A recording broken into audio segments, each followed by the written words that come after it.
지난번에 했던 부분 또 한번 살펴볼게요. 지난주에 열왕기상 1장부터 6장까지 우리 살펴봤거든요. 한번 기억을 하시면서 한번 살펴보겠습니다. 여러분 거기 문제 1번에 보시면 다윗의 마지막 유언은 무엇인가요? 이렇게 문제를 냈는데요. 유언을 이렇게 기록된 대로 정확하게 이렇게 쓰려면 거기 성경을 보고 쓰셔야 돼요. 여기 법률, 계명, 율례, 정거 뭐 이런 말이 나오죠. 일단 인간적으로는 힘써 대장부가 되라.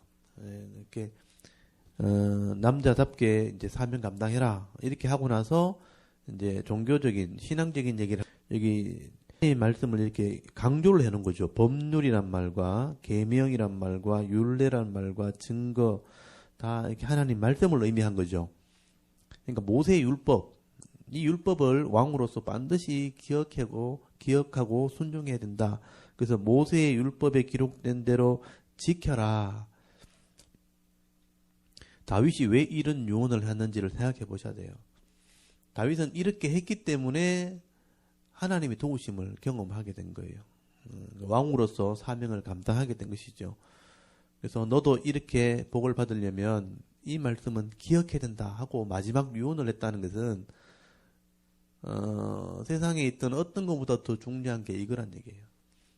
인생에 있어서 사람의 어떤 인생이든 간에 뭐 자기 꿈을 뭐 이렇게 세우고 뭐 노력해서 뭐 이렇게 돈을 벌고 가정을 꾸리고 이런 것도 다 중요한 거지만 그건 기본적인 거란 거예요. 이것을 잘 하기 위해서는 하나님 말씀을 알고 있어야 된다. 이게 다윗의 마지막 유언이에요. 제가 이걸 보면서 그러니까 처음 모세가 율법을 받았을 때 그 명령을 전한 사람이 모세잖아요.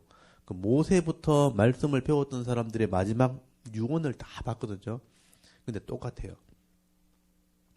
제가 이걸 보면서 이제 이 말씀을 깨달았던 사람들의 마지막 유언은 인생에서 제일 중요한 게 이 말씀이라는 것을 알고 있었구나.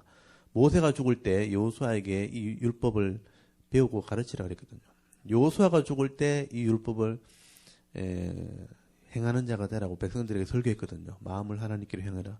또 400년 뒤에 사무엘이 죽을 때 하나님 말씀대로 이렇게 가르쳤거든요. 사무엘이 죽을 때까지 말씀을 가르쳤거든요. 그리고 다윗이, 사무엘이 다윗을 기름 모세였잖아요. 다윗이 죽을 때도 똑같은 말씀을 기억하라 그러고.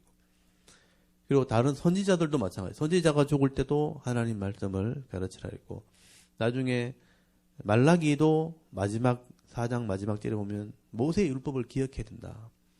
그 400년 뒤에 예수님이 오셔가지고 죽으실 때도 내가 3년 동안 가르쳤던 것들 가르쳐 지키게 해라. 그게 예수님 요원이죠. 내가 세상 끝날까지 너와 함께 하시다. 마태복음 28장 19절 20절 마지막에 보면 또 사도들도 바울이 마지막 죽을 때도 디모데후서 3장 16절에 모든 성경은 하나님의 감동으로 된 것이기 때문에 이 말씀이 하나님의 사람으로 온전케 하고 또 모든 선한 일을 행한 능력을 갖추게 하는 것이다 하고 이것을 때를 얻든지 못 얻든지 전하는 자가 되라 하고 마지막 유언을 쓰거든요. 그렇죠? 이런 모세 때부터 마지막 사도 바울까지 죽기 전에 했던 말 마지막 말은 똑같은 말이에요. 무엇보다 인생에서 제일 중요한 것은 하나님의 말씀, 규칙이라는 거예요. 이것을 지키는 사람이 결국 이 땅에서도 복을 받게 돼 있어요. 그리고 한계가 있는 세상에서 하나님의 도우심을 받을 수가 있어요. 그러니까 이게 중요한 것이죠. 그래서 이 유언을 여러분도 죽기 전에 미리 써놓으세요.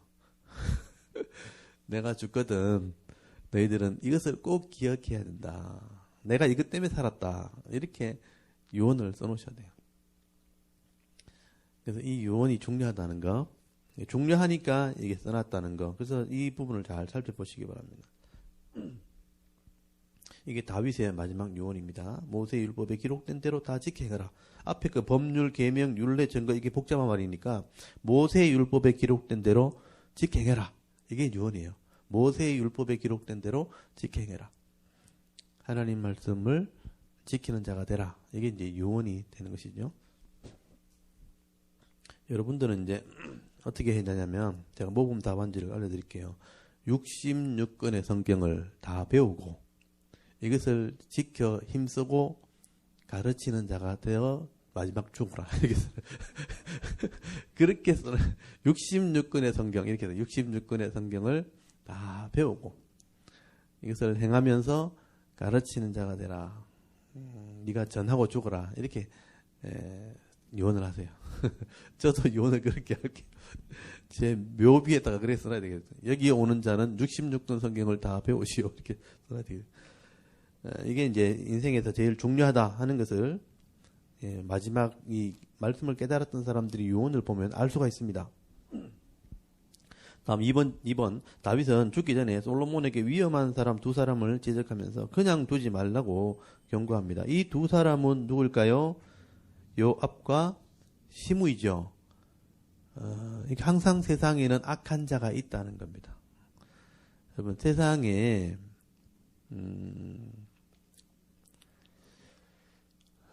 하나님을 믿지 않는데 최고의 권력에 올라가 있다. 하나님을 믿지 않는데 최고의 부자가 됐다. 그럼 세상에서 제일 악한 사람이에요. 그걸 아셔야 돼요. 그러니까 사람을 존중히 여겨서는 이 세상에 돈을 벌 수가 없어요. 사람 무시해야 되는 거예요. 그러니까 권력을 가지기 위해서는 한두 명 죽여야 되는 거예요. 그래야 권력을 차지할 수 있어요. 안 그러면 경쟁에서 이길 수 없어요. 그 정도 독한 마음이 없으면 권력을 가질 수 없어요. 그래서 가장 악한 사람이라 보시면 돼요. 그 악한 사람을 마귀가 사용하는 겁니다. 그러니까 온갖 부와 권력을 다 주는 거예요. 마음대로 해봐라 하고 다 하고 마음대로. 그거 보면서 사람들이 꿈을 꾸는 거죠. 나도 저렇게 해야지. 근데 그렇게 하려면 반드시 악을 행해야 되는 거예요. 그게 세상의 원리예요. 그 사람을 이기려면 더 독해야 되고 더 악해야 되는 거예요. 그렇게 해서 차지하면 오래 못 간다는 거죠. 이 땅에서 잠깐 그냥 누리는 것밖에 못 되지만 하나님 법대로 이 땅에서 부자가 되거나 하나님 법대로 권력을 가지면 여러분 자기도 누리고 이름을 남기게 되는 것이죠. 존중을 받게 됩니다. 저런 사람이 지도자가 되어야 한다는 시대의 존경을 받게 되는 것이죠. 그래서 이 사람은 자기 이름을 빼앗기지 않습니다. 권력을 빼앗기지 않습니다. 하나님께서 누리게 하시다가 다른 사람에게 이렇게 넘겨주게 되죠. 그래서 세상에는 하나님 법대로 부를 누리는 사람이 있고 자기 욕심대로 부를 누리는 사람이 있다 하는 것을 아셔야 돼요. 그걸 구분할 줄 알아야 돼요. 그래서 세상의 방법대로 악을 누리기보다는 하나님 방법대로 내게 주신 것을 누리는 게 훨씬 낫습니다. 그게 지혜로운 거예요. 나중에 나이가 들면 알아요. 그렇지만 젊을 때 그걸 아는 것도 더 중요한 거예요. 그래서 그 한계를 알면서 잘 누리는 사람이 지혜로운 사람이에요. 그래서 이제 이런 하나님 부를 누리려면 반드시 악한 사람이 있거든요. 이런 사람은 조심해야 되는 거죠. 그건 지혜로운 거죠. 그래서 다윗이 마지막에 네가 하나님 법대로 하긴 하되 복을 받으면 이런 사람은 조심해야 된다. 그런 사람을 함부로 대하면 안 되는 거죠. 그래서 시므이 같은 사람, 요압 같은 사람은 반드시 배반할 사람들이거든요. 그래서 이런 사람들은 조심해야 된다 하는 거예요. 여러분도 이런 사람은 조심해야 됩니다. 악한 사람, 자기 유익을 위해서 사람을 존중히 여기지 않는 사람들이 있어요. 그런 사람들은 멀리하는 게 좋고 조심하는 게 좋습니다. 그런 교훈이 있죠. 그 다음에 3번 솔로몬은 왕이 된 뒤에 아도니아와 요압과 시므이를 제거하게 되죠. 솔로몬을 도와서 이 세 사람들을 제거한 장군이 있죠. 누굽니까? 브나야라는 장군이 있죠. 이 사람은 다윗 밑에서 훈련받은 사람이잖아요. 다윗 밑에서 용감하고 또 분별력 있게 훈련된 사람이에요. 그래서 솔로몬이 군장이 되었을 때 솔로몬을 위해서 악한 사람들을 다 이렇게 쳐주고 제거하는 그런 이제 방패막이 되어준 사람이 브나야죠. 그래서 이런 사람들이 필요한 것이죠. 내가 싸움을 못하면 싸움 잘하는 사람하고 친하면 돼요. 그 사람 옆에 있으면 되잖아요. 그러니까 이것도 지혜입니다. 브나야라는 사람을 하나님께서 붙여주셨다. 그 다음에 4번 솔로몬은 하나님께 일천 번제를 드리게 됩니다. 번제를 드렸던 곳은 어딘가요? 기브온이죠. 예루살렘이 제사를 집례하기는 협소한 곳이었기 때문에 넓은 곳 그리고 물이 있는 곳이 필요해서 기브온으로 가게 되었고 거기는 또 모세가 세운 성막이 세워져 있던 곳이었다라고 기록이 되어 있기 때문에 거기가 제사를 드리기에는 적당한 곳이었다는 거예요. 거기서 이제 1000마리의 짐승 소를 잡아서 번제를 드리죠. 그래서 그걸 일천 번제라고 얘기하는 것입니다. 그 예배를 드리는 것은 제일 큰 의미는 뭐냐면 헌신한다. 하나님께 다 맡긴다는 의미예요. 번제라는 여러분 레위기 때 번제 기억나시죠? 다 태워서 드리는 것은 하나님께 다 드린다는 의미이기 때문에 내가 왕이 되었을 때 내 맘대로 하는 게 아니고 하나님 뜻대로 하겠습니다. 내가 죽겠습니다. 이런 의미거든요. 하나님께 다 모든 걸 맡기면서 내가 왕으로서 어떻게 해야 됩니까? 하고 하나님께 헌신한 거죠. 그때 하나님이 꿈을 꾸게 하셨고, 그럼 내가 너에게 뭘 줄까? 이거는 시험하는 거잖아요. 네 마음이 뭐냐? 네가 원하는 게 뭐냐? 이렇게 시험하실 때 하나님께서 이렇게 물으실 때 솔로몬이 부를 구하거나 또 힘을 구하거나 어떤 군사력을 구한 게 아니고 백성을 다스릴 수 있는 공의롭게 행할 수 있는 지혜를 달라고. 그래서 사람들의 소리를 들어야 되기 때문에 듣는 마음을 달라고 이렇게 기도한 거예요. 사람의 소리를 들었을 때 저 사람의 그 마음을 읽을 수 있는 그 마음, 그게 지혜라는 것이죠. 그래서 듣는 마음을 달라 할 때 하나님 그 기도가 마음에 맞았더라고 돼 있잖아요. 내가 원하는 게 바로 그거다. 백성을 위해서 왕이 섬기려고 할 때 하나님이 더 이제 지혜로운 마음을 주시고 또 부도 주시고 또 영광도 주는 겁니다. 그래서 이제 이 솔로몬이 기도하는 것은 듣는 마음, 정확하게 성경에 보면 듣는 마음이라고 되어 있는데 우리는 보통 이걸 지혜를 구했다고 얘기하잖아요. 그래서 정확하게 표현하면 지혜를 구한 게 아니고 사람의 마음을 듣는 마음을 달라 했다. 마음을 달라 했던 마음, 사람을 이해할 수 있는 마음. 우리가 상처를 받거나 다툴 때 그 사람이 이해가 안 돼가 싸우는 거예요. 그렇죠? 우리 부모 자식 간의 관계나 아니면 부부 간에 내가 이렇게 한 걸 저 사람이 이해를 못하면 막 잔소리 한단 말이에요. 그 잔소리 한 걸 또 이해해버리면 또 안 싸운단 말이에요. 내가 원래 그러니까 이런 소리 들어도 싸. 이러면 괜찮은데 아니 내한테 왜 그래 이렇게 돼버리면 이해가 안 된단 말이에요.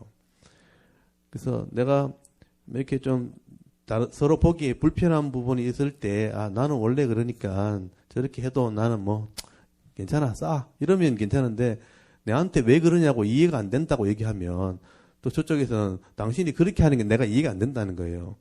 그게 설명이 안 되면 이해가 안 되니까 뭘 해도 이제 안 되는 거죠.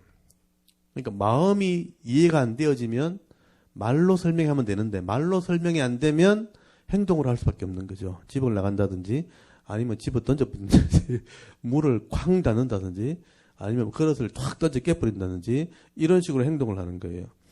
그게 또 기분이 나쁘잖아요. 그게 또 해결이 안 되니까 또 이제 더 큰 이제 일을 하게 되는 거예요. 그렇게 돼서 싸움이 벌어지고 갈라서게 되고 어려운 일이 생기는 거죠. 그러니까 이해가 되면 괜찮아요. 아 저렇게 하니까 원래 저렇구나 하고 이해해버리면 끝나는 거죠. 아 이렇게 화가 났으니까 저렇게 하니까 그 정도는 나도 이해해. 이러면 끝나는 거죠. 맞죠? 그러니까 이 마음이 중요해 마음. 그래서 하나님께 여러분 기도하셔야 돼요.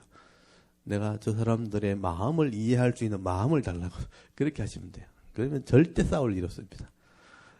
이렇게 막 잔소리하면 나는 잔소리 뭐 들어도 싸 그러고 끝나버려요.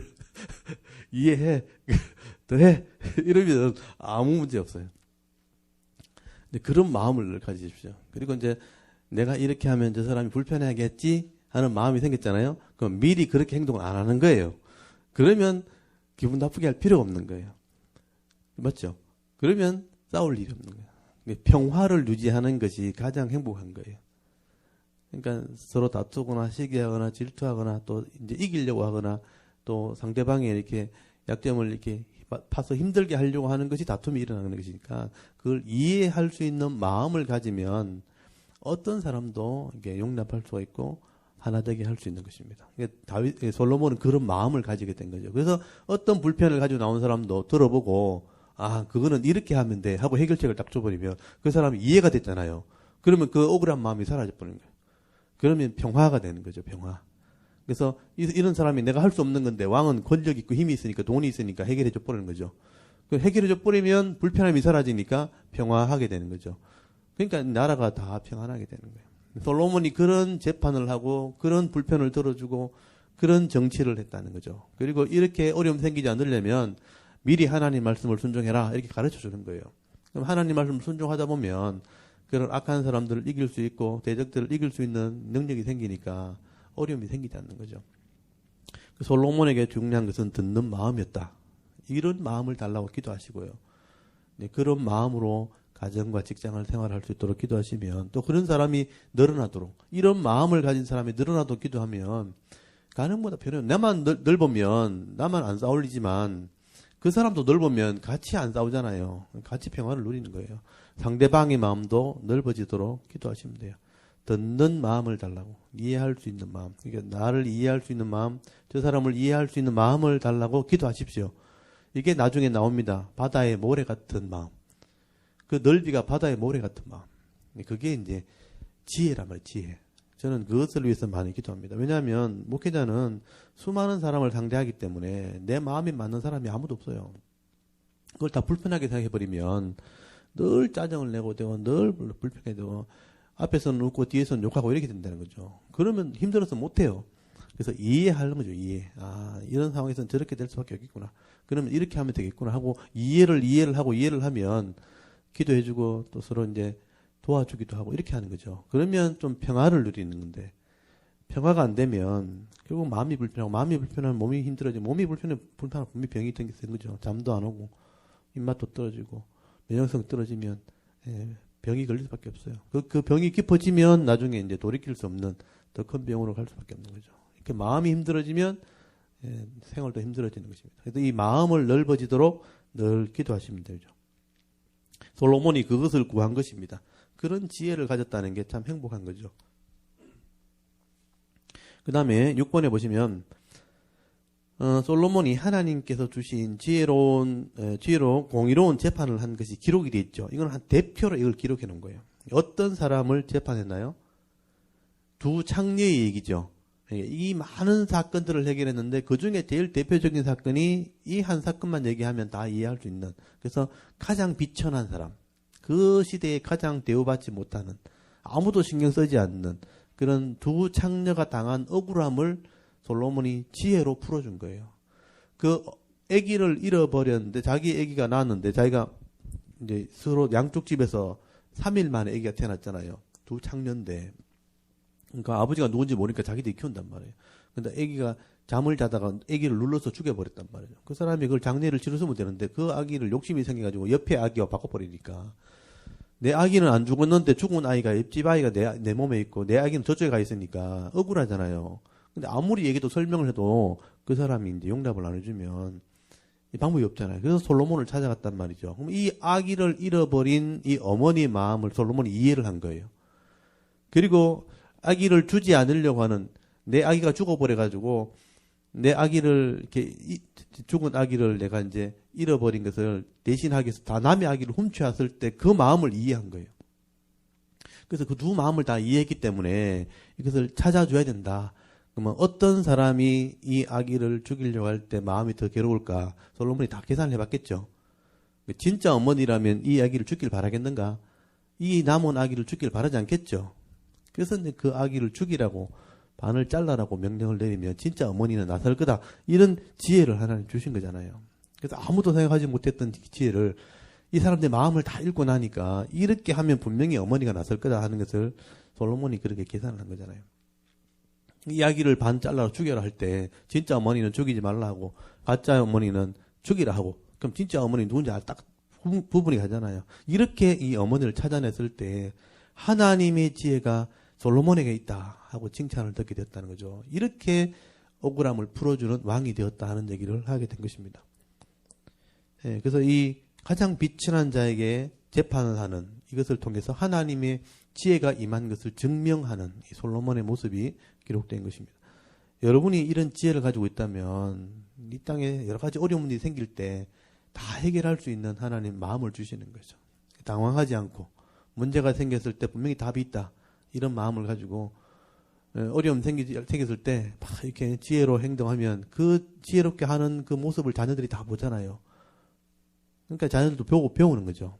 문제가 생겨도 당황하지 않고 늘 하나님이 주시는 지혜로 이렇게 생각하면 하나님께서 다 이렇게 해결해 주시는구나. 그래서 이제 늘 침착하며 이렇게 문제를 해결해 나가는 그런 자녀들이 지혜로운 자녀가 생기게 되는 것입니다. 그래서 이런 마음을 달라고 이런 기도하셔야 돼요. 솔로몬이 해줬던 이런 지혜로운 마음으로 이 어려운 문제를 해결할 수 있는 그런 지혜를 달라고 여러분 기도하시면 됩니다. 하나님은 이런 기도를 기뻐하시죠. 먼저 그 나라와 그 의를 위해서 이 말씀대로 행하는 삶을 위해서 기도하면 하나님 반드시 들어주십니다. 거기에 필요한 모든 것들 채워주시겠다. 그게 예수님의 그 기도에 기록이 되어 있죠. 그 다음에 7번에 보시면 하나님께서 솔로몬에게 지혜와 총명과 부와 영광 그리고 또 무엇을 더 주었다고 말씀을 하나요? 여기 4장 29절에 보면 뭐라고 돼 있죠?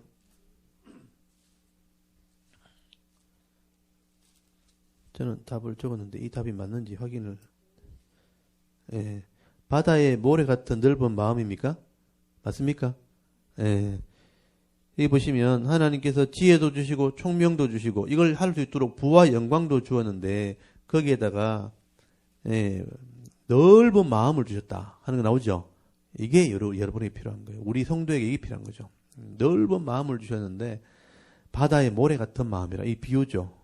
바다의 모래 같은 엄청난 넓은 마음을 주셨으니까 어떤 문제가 생겨도 당황하지 않는, 그래서 그것을 해결할 수 있는 그런 여유를 주신 것이죠.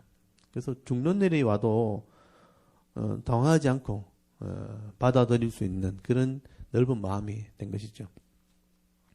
사실 하나님 말씀을 이해하면 이런 지혜가 생깁니다. 창조부터 종말까지. 그래서 내 사람의 심령에서부터 저 천국에 하늘 끝에 있는 천국까지 다 이해하고 나면 이 땅에 있는 문제는 그렇게 큰 문제가 아니거든요. 그래서 이 땅의 문제 가지고 그렇게 당황하지 않습니다. 이 땅의 문제는 이 땅에서 해결할 수 있는 것이기 때문에, 그러니까 침착하게 시간이 걸리거나 아니면 좀 기다리면 되는 것을 너무 조급하게 하다 보면 문제가 더 커지기 때문에 이런 여유로운 마음을 가지는, 이 넓은 마음을 가지는 게 꼭 필요합니다. 이것을 위해서 늘 기도하십시오. 그 다음에 8번에 솔로몬은 나라를 재정비하면서 전국을 12지역으로 나누어 왕실의 세금을 바치게 합니다. 그런데 여기서 빠진 지파는 어딜까요? 지난주에 제가 이 말씀을 안 드렸어요. 지나가다가 못 드렸어요. 제가 한번 보여드릴게요. 12지역을 나눠서 한 달에 한 번씩 세금을 내겠죠? 그 기억나시죠? 네, 여기 12지역입니다. 여기 12지역이죠? 예. 솔로몬이 이제 12지역을 나눠가지고, 여기 뭐, 옛날에, 이게 에브라임 산지 지파 사람들이 솔로몬의 성전은 예루살렘에 있었으니까, 예루살렘에 세금을 바치면서 한 달 동안 음식을 제공하고, 또 여러 가지 이제 그 지역에 있는 문제들을 해결해주는 그 일을 하게 되는 것이죠. 그 세금을 한 달 동안 바치는 거죠. 근데 여기서 빠진 지파가 어디냐면, 예루살렘이 소속되어 있는, 예루살렘과 베들레헴이 소속되어 있는 요 헤브론, 요 지파. 요게 어느 지파냐면 유다 지파예요. 유다 지파가 솔로몬의 지파거든요. 다윗의 아들이니까. 다윗이 속한 지파는 유다 지파입니다. 근데 유다 지파는 이 12지역에서 빠져 있어요. 왕의 이제 지역이 된 거죠. 세금을 안 되잖아요. 세금이 면제인 거죠.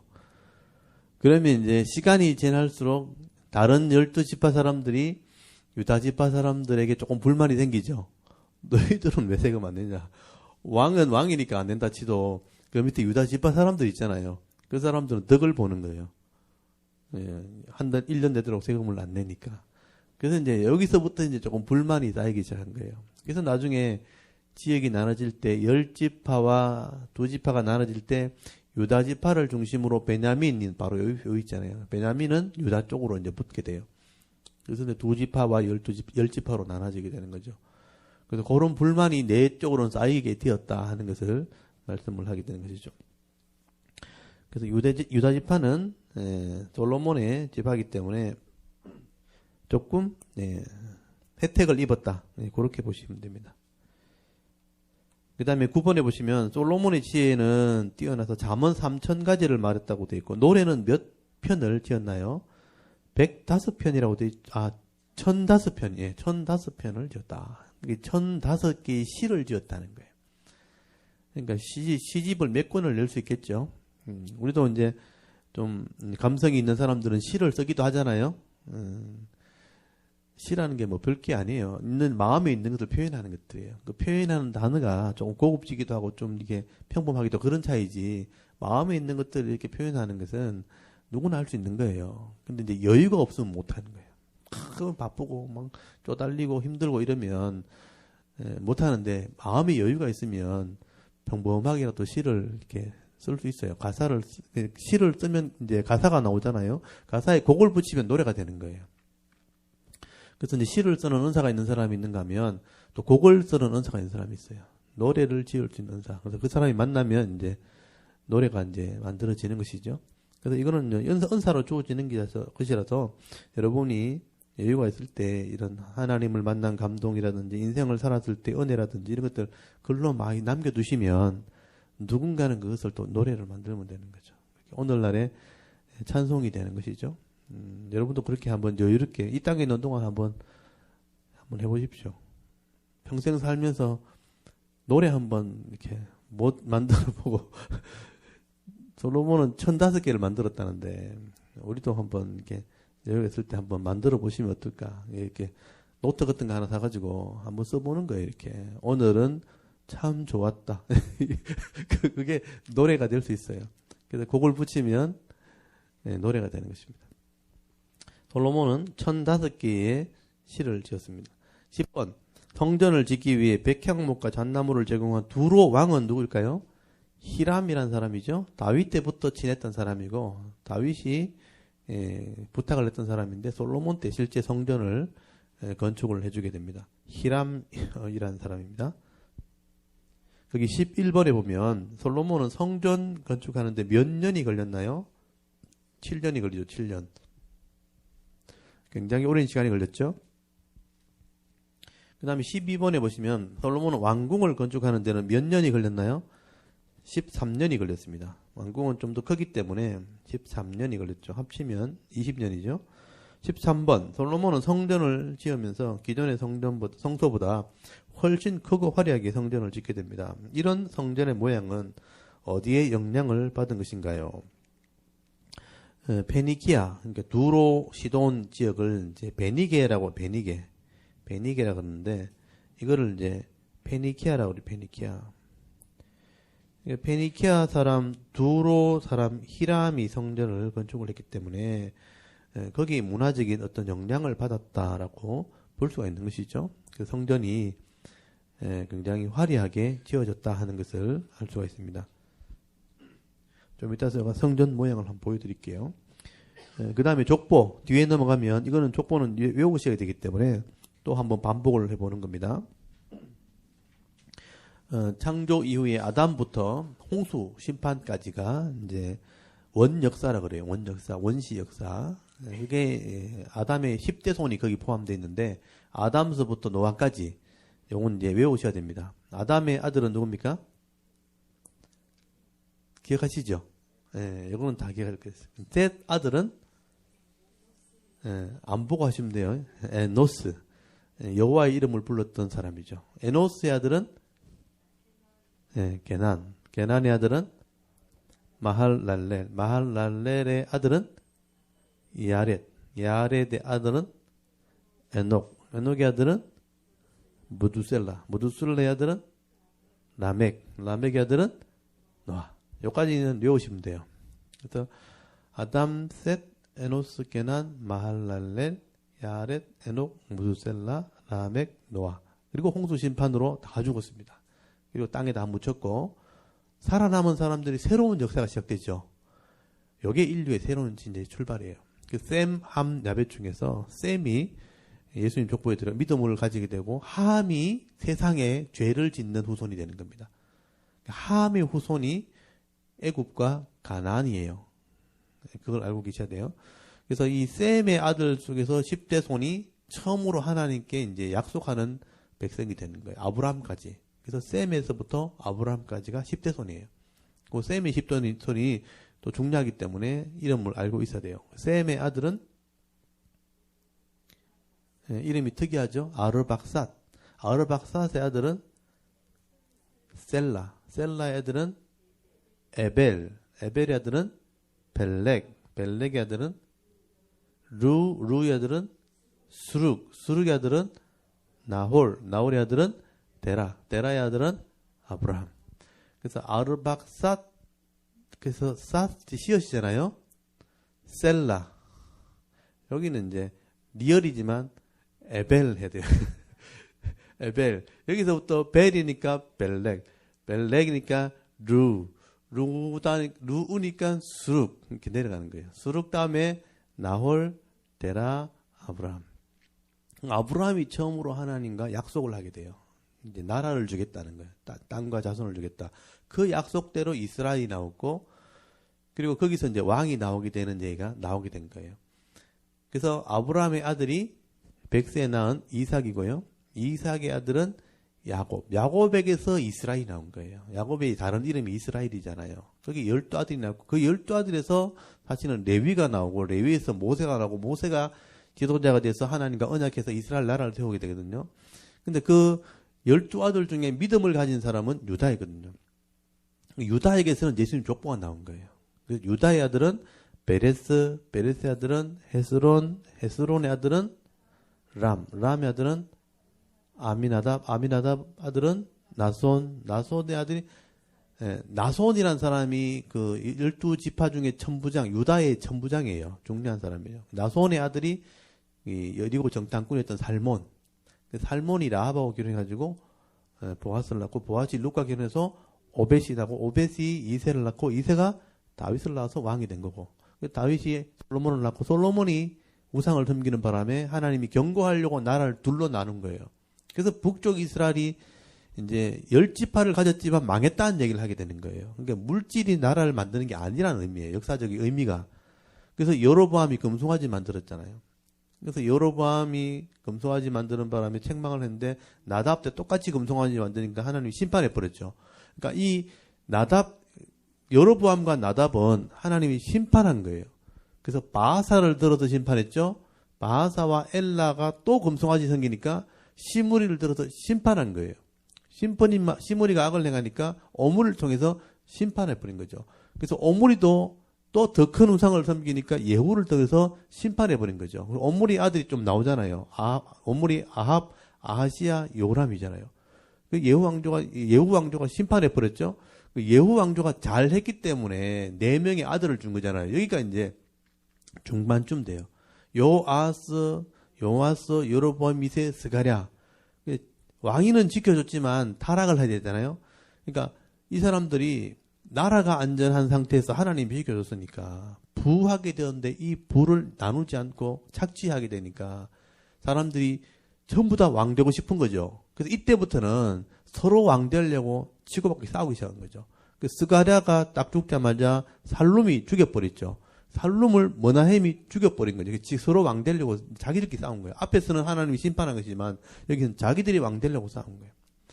그래서 살룸, 머나햄은 브가히아를 낳았지만 베가가 또 죽여버리고 베가는 호세아가 죽여버리고 호세아는 아수르가 와서 짓밟아버리고 그래서 나라가 망한 거예요.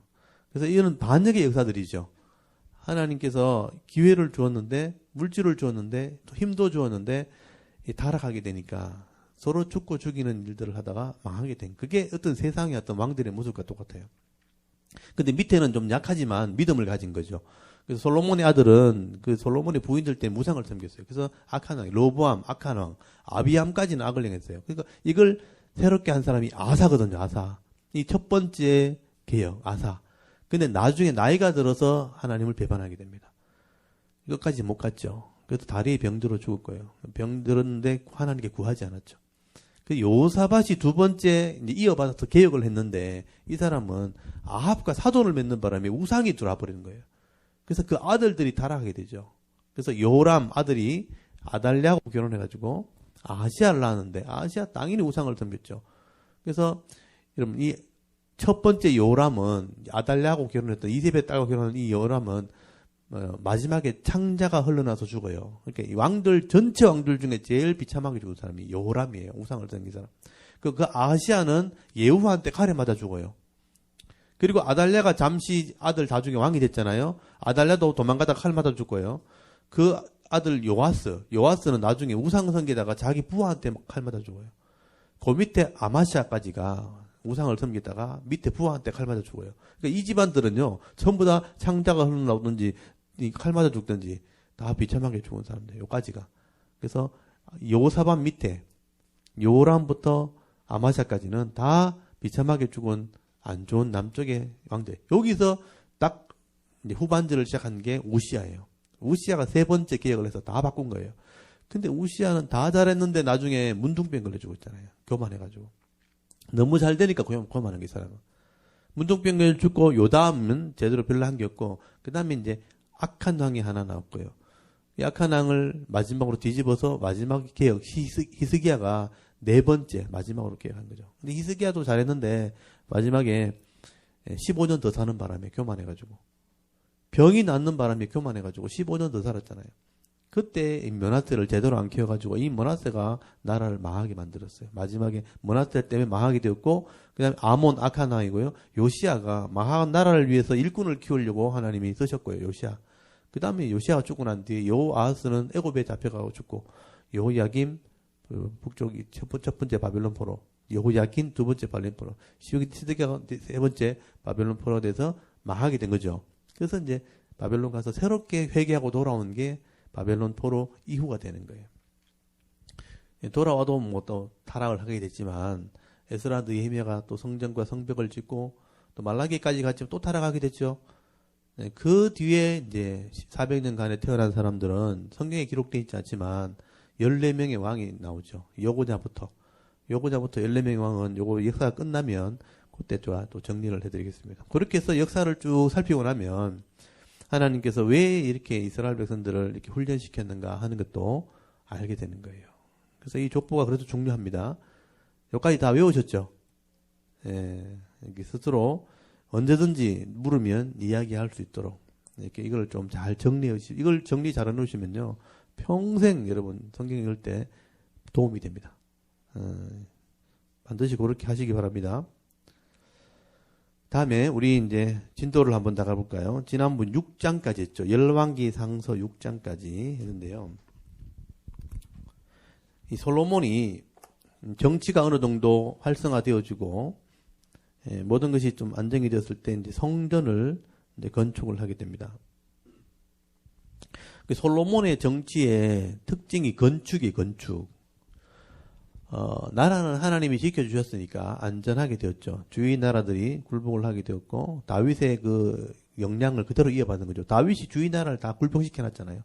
그때 다 솔로몬은 그대로 그것을 이어받았고, 주위 사람들이 나라가 안정이 되니까 이제 지혜를 들으려고 찾아올 정도였으니까 나라는 안정이 되었고, 솔로몬은 이제 성전을 건축하게 됩니다. 다윗이 성전을 짓고 싶었지만 하나님이 성전 못 짓겠죠. 네 아들 때 성전을 지을 거다. 그래서 이제 솔로몬이 성전을 짓게 되는데, 우리 어제 지난주죠. 지난주에 성전의 크기가 일반 성소, 옛날에 성소보다 2배를 컸다 그랬죠. 그래서 그 모양을 제가 보여드렸었는데, 여기 이제 성전과 성소를 비교한 것이죠. 여기 이제 성막이었고, 옛날에 성막. 요거는 이제 새롭게 지은 성전. 이거는 뭐 크기가 비슷해 보이지만 실제 길이는 2배 차이. 길이가 30규빗, 60규빗, 10규빗, 20규빗, 높이가 10규빗, 30규빗이니까 훨씬 높죠. 이런 성전의 모양입니다. 요게 이제 성전의 자세한 모양을 제일 가깝게 그려놓은 거예요. 실제 이 성전은 무너지고 없지만 모양을 따라서 그려놓은 것입니다. 그래서 그 부분을 제가 잠깐 설명을 드릴게요.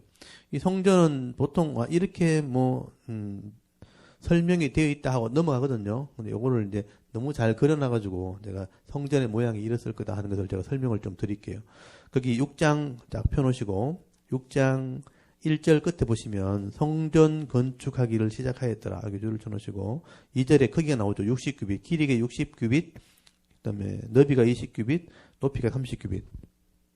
여기 보시면 여기 60규빗, 가로가 60규빗, 너비가 20규빗, 높이가 여기까지 30규빗. 요 앞에 높이가 30규빗이에요. 요 기둥이 있죠. 옛날 성소에는 기둥이 없었죠. 성전에는 기둥이 들어갑니다. 이게 이제 다른 점이죠. 여기 앞에 성소, 요 칸막이, 요 뒤로는 계단이 있는 요쪽은 요 지성소. 근데 여기서는 이제 외소, 내소 이렇게 표현해요. 옛날에는 이걸 성소라 그랬고, 요걸 지성소라 그랬단 말이에요. 근데 여기서는 밖에 있다 그래서 외소, 안에 있다 그래서 내소 이렇게 표현한다고. 내소, 외소 이렇게 표현합니다. 그리고 여기 3절에 보시면 성전의 성소 앞 주랑의 길이는 성전의 너비와 같이 20규빗이라. 주랑이라는 게 뭐냐면 앞으로 쭉 달아내는 걸 주랑이라 그래요. 이 성소의 앞에 쭉 달아내는 거 있죠. 이걸 20규빗만큼 쭉 달아내라 이렇게 돼 있고요. 그리고 5절에 보시면요. 성전 벽과 성소와 지성소의 벽에 연접하여 돌아가며 다락들을 건축하되 방을 만들라는 얘기죠. 이건 성소에 없었던 거죠. 옛날에 성소는 그냥 천막으로 돼 있어요. 벽으로 돼 있어요. 근데 여기는 여기 보면 요만큼 이렇게 방이 있죠. 방. 요거는 잘라 놓았기 때문에 이렇게 보이는 거죠. 1층, 2층, 3층으로 잘라놨죠. 실제로는 쭉 연결돼가 이제 뒤에도 이렇게 달아 있겠죠. 뒤에도 이렇게. 그래서 다락을 만드는데 거기 6절에 보시면 하층 다락 너비 5규빗, 중층 다락 6규빗, 거기 3층, 셋째 층의 다락은 7규빗, 3층으로 돼 있죠. 그래서 이 성벽을 중심으로 1층, 2층, 3층인데 여기 넓이가 5규빗, 6규빗, 7규빗 여기 넓어나죠. 이렇게 방을 만들어라 하고 거기 방에다가 물건을 갖다 놓겠죠. 그리고 8절 보시면요. 중층 골방의 문은 성전 오른쪽에 있는 나사 모양 청계로 말미암아 하층에서 중층으로 오르고 또 중층에서 셋째 층으로 오르게 하였더라. 그 성전 오른쪽에 계단이 있었던 것 같아요. 그래서 계단을 따라서 이 안에 계단이 있겠죠. 이 계단을 따라서 이리 올라가면 이렇게 쭉 돌도록 이렇게 아마 돼 있을 거예요. 그래서 계단을 따라 올라가도록. 그래서 성전 둘레에는 방들을 만들었다. 그게 3층으로 굉장히 많은 방들이 있었겠죠. 여기 이제 제사장들이 이렇게 제사에 쓸 도구를 갖다 놓는다든지, 거기 재물을 갖다 놓는다든지, 창고로 사용했던 거예요. 그래서 여기 보면 무슨 물건들이 많이 들어있죠, 안에. 상상으로 만들어놨지만, 여기 이제 여러 가지 그릇이라든지, 아니면 이제 뭐 11조 가져온 예물이라든지, 이런 이제 창고들 이렇게 쌓아놓는, 그런 물건을 쌓아놓는 창고로 사용을 했다는 것입니다. 그래서 10절 한번 보세요. 온 성전으로 들어가며 높이가 5규빗 되는 다락방을 건축하되 백향목 들보로 성전에 연접하게 하였더라.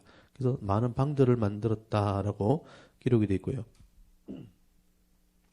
그리고 이제 11절에 요 단락이 나눠지면서 교훈의 말씀이 들어가 있습니다. 여호와의 말씀이 솔로몬에게 임하여 이르시되 네가 지금 이 성전을 건축하니 네가 만일 내 법도를 여기 줄을 쳐놓으세요. 내 법도를 따르면 내 율례 또 줄을 쳐놓으시고,를 행하며 내 모든 계명을 지켜 그대로 행하면 내가 네 아버지 다윗에게 한 말을 네게 확실히 이룰 것이요.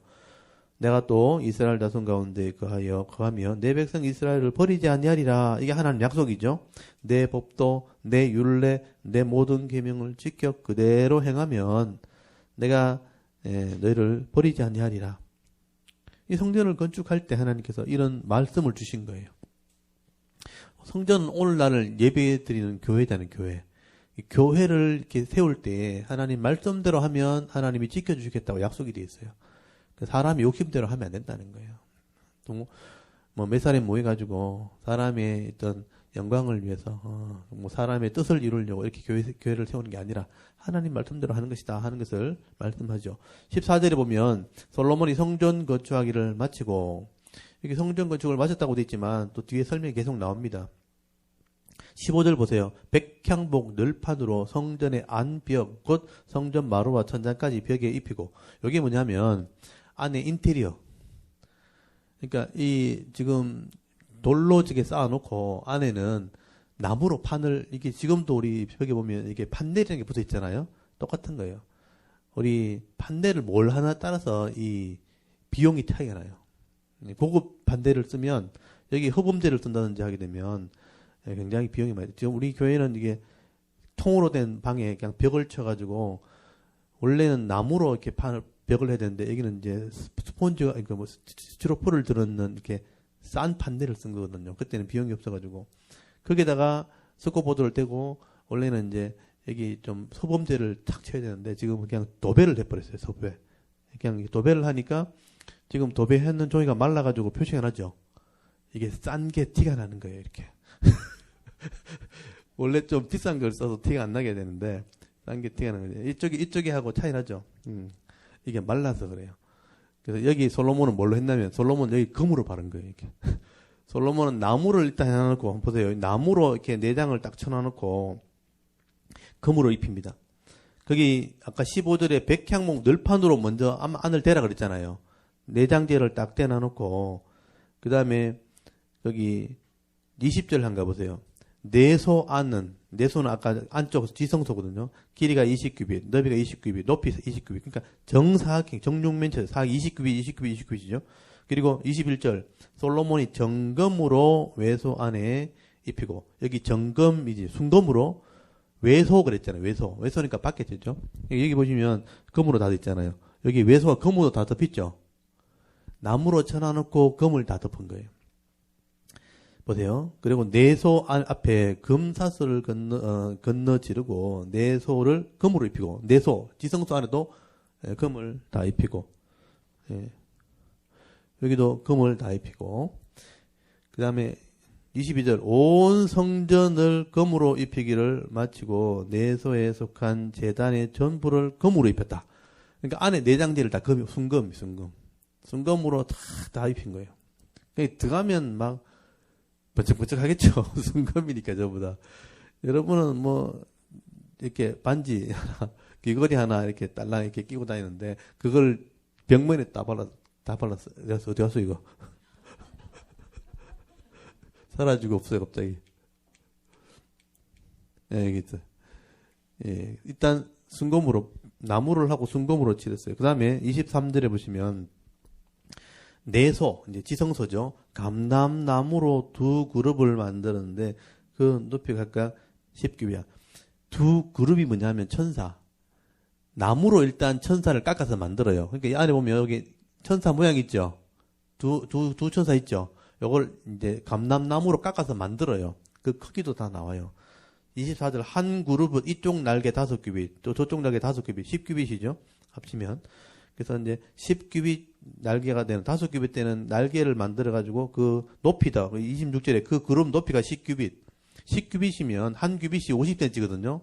10규빗이면 50cm면 5m가 되나요? 5m면요 엄청 큰 거예요. 요게 지금 2m 90, 2m 80. 요 천장까지가 2m 90이니까 이 한 2배는 높아지는 거죠. 엄청 크죠? 이 사람이 지금 요만하잖아요. 이게 엄청 큰 거죠. 이 크기를 만들어 놓고 그걸 28절에 보면 금으로 다 입히라고 돼 있어요. 그러니까 이 천사 모양 2개를 만드는 금으로 다 입히라. 그 다음에 29절 보면 외소, 성소, 사방 벽에 모두 그룹과 종려 및 핀 꽃 형상. 여기 보면 벽에다가 종려나무, 여기 뭐냐면 종려나무예요. 그리고 여기 천사 모양, 그룹들 모양과 핀 꽃 모양, 이런 금 모양을 붙여라는 거죠. 그래서 이걸 치장을 다 해놓은 거죠. 그러니까 이게 그냥 해놓은 게 아니죠. 성경에 있는 대로 다 그러는 거예요. 그리고 30절, 내외 성전, 그러니까 안에 성전, 마루에는 금을 입혀라. 바닥에도 금을 깔았어요. 우리는 바닥은 이렇게, 이상한 걸로 해놨지만, 여기 바닥도 금이에요. 들어가면 뭐, 이렇게 다 금이에요, 그냥. 금으로 막 다 발라놨어요. 31절, 내소에 들어가는 곳에, 내소니까 지성소에, 감람나무 문을 만들어, 여기 문을요, 이렇게 딱 만들어가, 접이식으로 딱 만들어가, 그 금을 다 입혀요, 또. 그 문 임방과 문설주의 벽의 5분의 1이요. 감람나무로 만든 그 문 두 짝에 그 그룹과 종려와 핀 꽃을 아로새기고 그 무양을 넣고 금으로 입히되라고 돼 있죠. 그래서 나무로 문을 만들어 놓고 거기다 금을 다 입히는 거예요. 그 다음에 33절 또 외소문, 아까는 지성소 안의 문이고 바깥에 외소문, 밖에 문. 외소문도 감람나무로 문설주를 만들었으니 그 벽에 4분의 1이며 그 두 문짝은 잣나무라. 이건 잣나무로 만들었고요. 이쪽 문짝도 두 짝으로 접어서 문을 열도록 저쪽 문짝도 두 짝을 접게 되었으니 그 문짝에 그룹들과 종려와 핀 꽃을 아래세요. 금으로 입히고 이것도 금으로 입혀야 되겠죠. 이것도 문을 참 지혜롭게 만들었죠. 문을 이렇게 쭉 제끼는 게 아니고 접어서 열도록. 그러니까 이게 문이 큰 나무가 이렇게 딱 접혀서 탁 열리는 거예요. 굉장히 지혜롭죠. 그 성전 문을 열 때 탁 접혀서 여니까 이게 문이 왔다 갔다 하는 이런 불편함이 없는 거죠. 우리도 이렇게 그렇게 할 걸 그랬나? 이게 이렇게 열리니까 문을 열어놓으면 한쪽은 못 쓰는 거예요. 이게 막혀가지고. 그래서 저 문을 열면요, 안내석 저기 다 막혀버려요. 그래서 이제 못 열게 됐어요. 불편해요. 그래서 이렇게 하니까 그런 게 없잖아요. 그냥 열어버리면 되니까 통이 돼버리죠, 그죠? 와, 되게 지혜롭게 잘했다는 생각이 들었어요. 이걸 다 열어버리면 통으로 딱 열리잖아요. 어떤 식당 가면 이렇게 접이식으로 된 문 있죠. 이렇게 한 막아놨다가 어떨 땐 열어버리면 통이 돼버리죠. 그렇게 만들었던 것 같아요. 근데 이걸 다 금으로 싼 거예요. 그러니까 언뜻 보기는 굉장히 화려하죠. 그러니까 이 성전을 누가 외부에서 한번 와본 사람이라면 다 탐이 나겠죠. 그래서 이제 힘 있는 사람은 다 한 번씩 욕심 가져보는 거죠. 저거 뺏어야지 이렇게 된 거죠. 그래서 나중에 이거는 다 잃어버리게 됩니다. 화려하지만 다 잃어버립니다. 하여튼 굉장히 화려하게 만들었다. 그래서 38절에 보시면 11째 불월 곧 8째 달에 설계와 식양대로 성전 건축이 다 끝났으니 솔로몬이 7년 동안 성전을 건축했더라. 아까 끝났다 한다고 또 설명하죠. 이렇게 해서 자세히 설명이 되어 있다. 그래서 이렇게 금으로 되어 있고 방도 만들고 이렇게 되어 있다는 거. 그 다음에 7장에 넘어가면 솔로몬이 자기 왕궁을 13년 동안 건축하여 그 전부를 준공하니라 하고 왕궁의 크기가 나오죠. 2절에 그가 레바논 나무로 왕궁을 지었으니 길이가 100규빗이에요. 그러니까 아까 성전은 60규빗. 근데 이 왕궁은 100규빗이니까 훨씬 크죠. 거의 약 2배 가까이 크죠. 너비가 50규빗, 높이가 30규빗이라 높이는 같죠. 이게 왕궁을 이렇게 설명하는데 6절에 보시면 또 기둥을 세워 주랑을 지었으니 왕궁도 앞에 기둥을 세워서 주랑 앞에 쭉 복도를 달아냈다는 얘기예요. 그래서 이거는 복도를 쭉 달아내가지고 천개 계단을 또 만들어요. 그래서 다른 사람이 봤을 때 굉장히 위험 있게 만들려고 높이 이렇게 만들어야 되는 거예요. 7절에 보시면 또 심판하기 위하여 보호자의 주랑 곧 재판하는 주랑을 짓고 온 마루를 백향목으로 덮고 솔로몬이 거처할 왕궁은 그 주랑 뒤 다른 뜰에 있으니 그 양식이 동일하며 솔로몬이 또 그가 장가든 바로의 딸을 위하여 집을 지었는데 그 주랑과 같더라. 그래서 이 성전 문 앞에 재판하는 이제 자리를 만들어 놓은 거죠. 거기서 또 주랑을 달아내 가지고 이렇게 만들었다는 거죠. 이건 성전의 모양은 이렇게 있는데 솔로몬의 왕궁 모양은 잘 없어요. 그래서 왕궁 모양을 한번 보세요. 이게 옛날에 다윗이 있던 성이에요. 그 위에 이제 성전 자리가 있는데 요게 성전이에요, 성전. 그리고 요게 왕궁이에요. 그러니까 성전 옆에 이런 왕궁이 있었을 거다고 이제 상상도를 그린 거예요. 그래서 성전 모양보다 왕궁이 훨씬 크죠. 그래서 이 왕궁 모양은 잘 없어요. 외국에 다루는 재료를 가져온 건데, 요게 아까 그거를 크게 확대한 거예요. 요게 성전 모양이에요. 아까 성전 모양인데, 성전 앞에 이게 왕궁이에요. 요게 이렇게 기둥이 있고 이렇게 다 덮여 있잖아요. 기둥이 쭉 있는 걸 주랑이라 그래요. 이 주랑을 쭉 달아내서 복도처럼 만들었죠. 그래서 요 안에도 보면 주랑이 있죠. 아마 요게 이제 재판하는 석이 있을 거예요. 재판하는 석일 거예요. 그러니까 솔로몬의 왕궁은 이렇게 굉장히 크게 여기 지었다는 것을 알 수가 있습니다. 그래서 이 7장에 거기 왕궁은 7장 22절까지가 왕궁 설명이 끝이에요. 왕궁은 왕궁은 자세히 설명이 안 돼 있어요. 이렇게 됐고 그 앞에 기둥이 나와 있다. 거기 7장 그 19절에 보시면 주랑 기둥 꼭대기에 머리는 네 규빗은 백합화 모양을 만들었으며, 그러니까 그 앞에 치장하는 얘기를 좀 기록해 놨는데 이 앞에 뭐 이렇게 노수로 막 이렇게 치장을 하고 막 이렇게 이제 꽃 모양으로 만들었다고 돼 있고요. 그다음에 21절에 보시면 그 성전 앞에 왕궁 앞에 또 거기도 두 기둥을 세웠는데 하나는 야긴이라 하나는 보아스라 하는 기둥을 세웠다 하는 것을 이야기를 하게 됩니다. 이게 왕궁 설명 다예요. 왕궁은 13년 동안 지었지만 그렇게 중요하지 않거든요, 사실은요. 왕이 사는 집이니까 뭐 이렇게 지었다 하고 그냥 끝내놨어. 그리고 이제 23절부터는 바다를 부어 만들었다. 이 바다라는 것은 성전 앞에 있는 놋바다, 그러니까 물두멍이에요, 물두멍. 물을 넣어 놓는 것을 이스라엘 사람들은 바다라 그래요, 바다. 그래서 물이 귀한 나라니까 물이 좀 많이 모여 있으면 이거 바다다 이렇게 얘기하는 거예요. 이렇게 샘도 이거 못이라 이렇게 얘기하고. 그래서 이제 요거 왕궁이고요. 아까 요게 바다예요. 놋 바다. 물이 조금 많으니까 요걸 바다라 그러는 거예요. 이거 그 바다라 그러니까 바다가 뭐지? 지금 우리가 있는 바다, 동해 바다, 그 바다예요. 그러니까 이걸 바다라 그렇게 말한다는 거예요. 물이 많다고 바다라 이렇게 표현하는 거죠. 여기서 이제 재물을 짓고 손을 짓고 하는 곳입니다.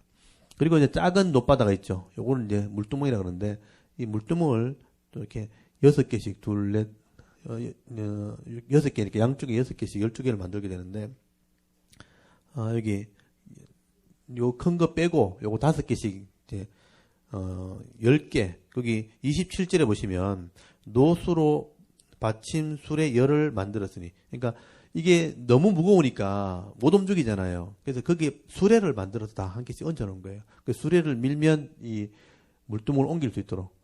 여기는 이제 소를 또 12개 갖다 얹어놨죠. 이렇게 모양을 만들게 됩니다. 이게 놋바다 만드는 얘기를 쭉 써놓습니다. 거기 보시면 이제 소 모양을 만들어라고 돼 있는데 사실은 이것도 성경적이지 않은 거예요.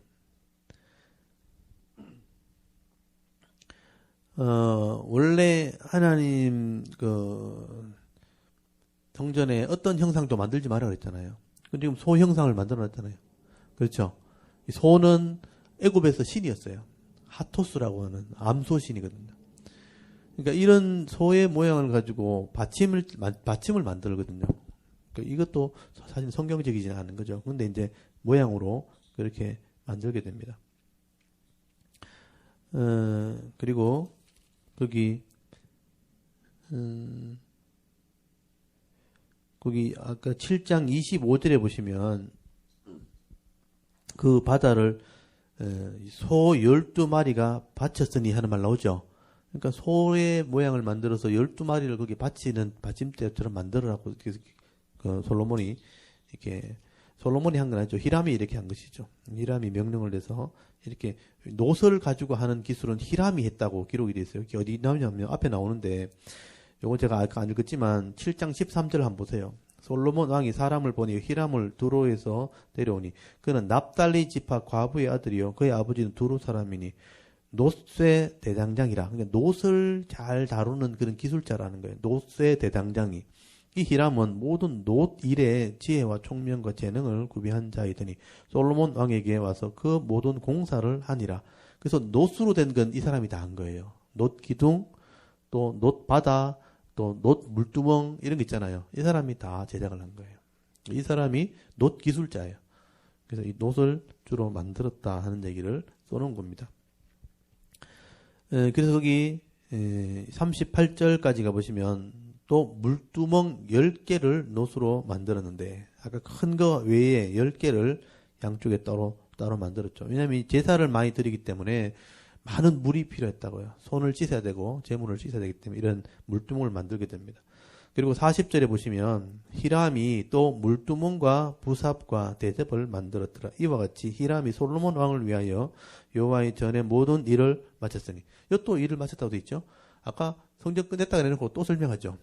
그러니까 이 앞에 물두멍 만드는 얘기를 굉장히 자세히 기록해놨어요. 이거 제가 볼 때 중요한 게 아닌데 이걸 이렇게 자세히 기록해놨어요. 이 물두멍을 이렇게 자세히 만들었다. 이게 양쪽에 이렇게 돼 있죠. 그 다음에 48절까지 가보시면 솔로몬이 또 여호와의 성전의 모든 기구를 만들었으니 곧 금단과 진설병의 금상과 이거는 금단 이게 향단 요거죠. 요게 금단입니다. 제가 볼 때는 이게 더 중요한데 이건 그냥 만들었다 끝이에요. 이거는 여기 금단 그리고 거기 보면 금상 하는 거 진설병의 금상 하나 나오죠. 진설병이라는 것은 제사장이 먹는 떡이에요. 진설병을 놓는 상, 떡상이죠. 여기 떡상 있죠. 여기 떡상이에요. 12개, 6개 놓도록 길쭉하게 만든 거예요. 성막이는 이걸 자세히 설명해놨는데 여기는 그냥 상을 만들었다 끝이에요. 그 다음에 48절에 내소 앞에 좌우로 5씩 둘 정금 등잔대며 또 금꽃과 등잔과 불짓게 등잔대 여기 나오죠. 여기 보면 잘 자세히 보시면 여기 하나 둘 셋 넷 5개 등잔대가 있어요. 여기 양쪽에 보이죠? 등잔대를 만들었다 이렇게 돼 있죠.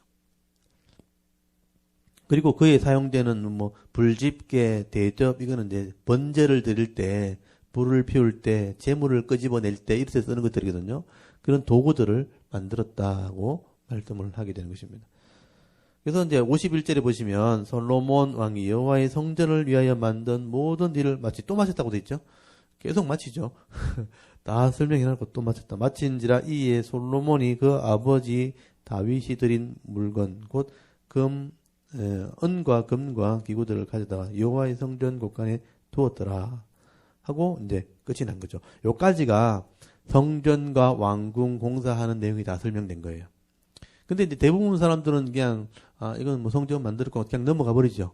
근데 그림을 가지고 보면 좀 이해할 수 있어요. 그죠? 아주 자세하게 이렇게 상세하게 만들었구나 하는 것도 알 수 있고, 왕궁은 이제 그림이 잘 없어요. 그래서 이제,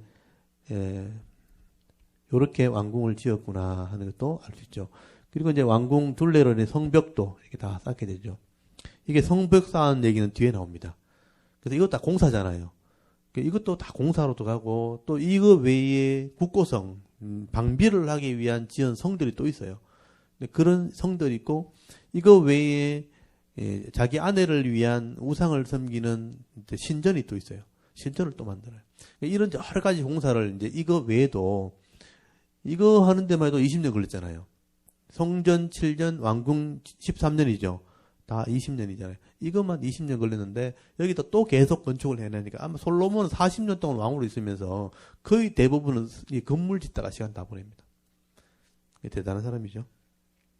일단 요 7장까지가 6장 7장이 성전과 왕궁을 건축하는 얘기가 기록되어 있다. 그리고 요거는 그림을 보면 훨씬 더 쉽게 이해가 된다라고 이렇게 보시면 되죠. 요 보시면 알겠지만 이게 아까 성전이고 앞에 왕궁이고 이 성벽이 이만큼 이렇게 있었다는 거 옛날에는. 이게 이제 예루살렘 성이죠, 성.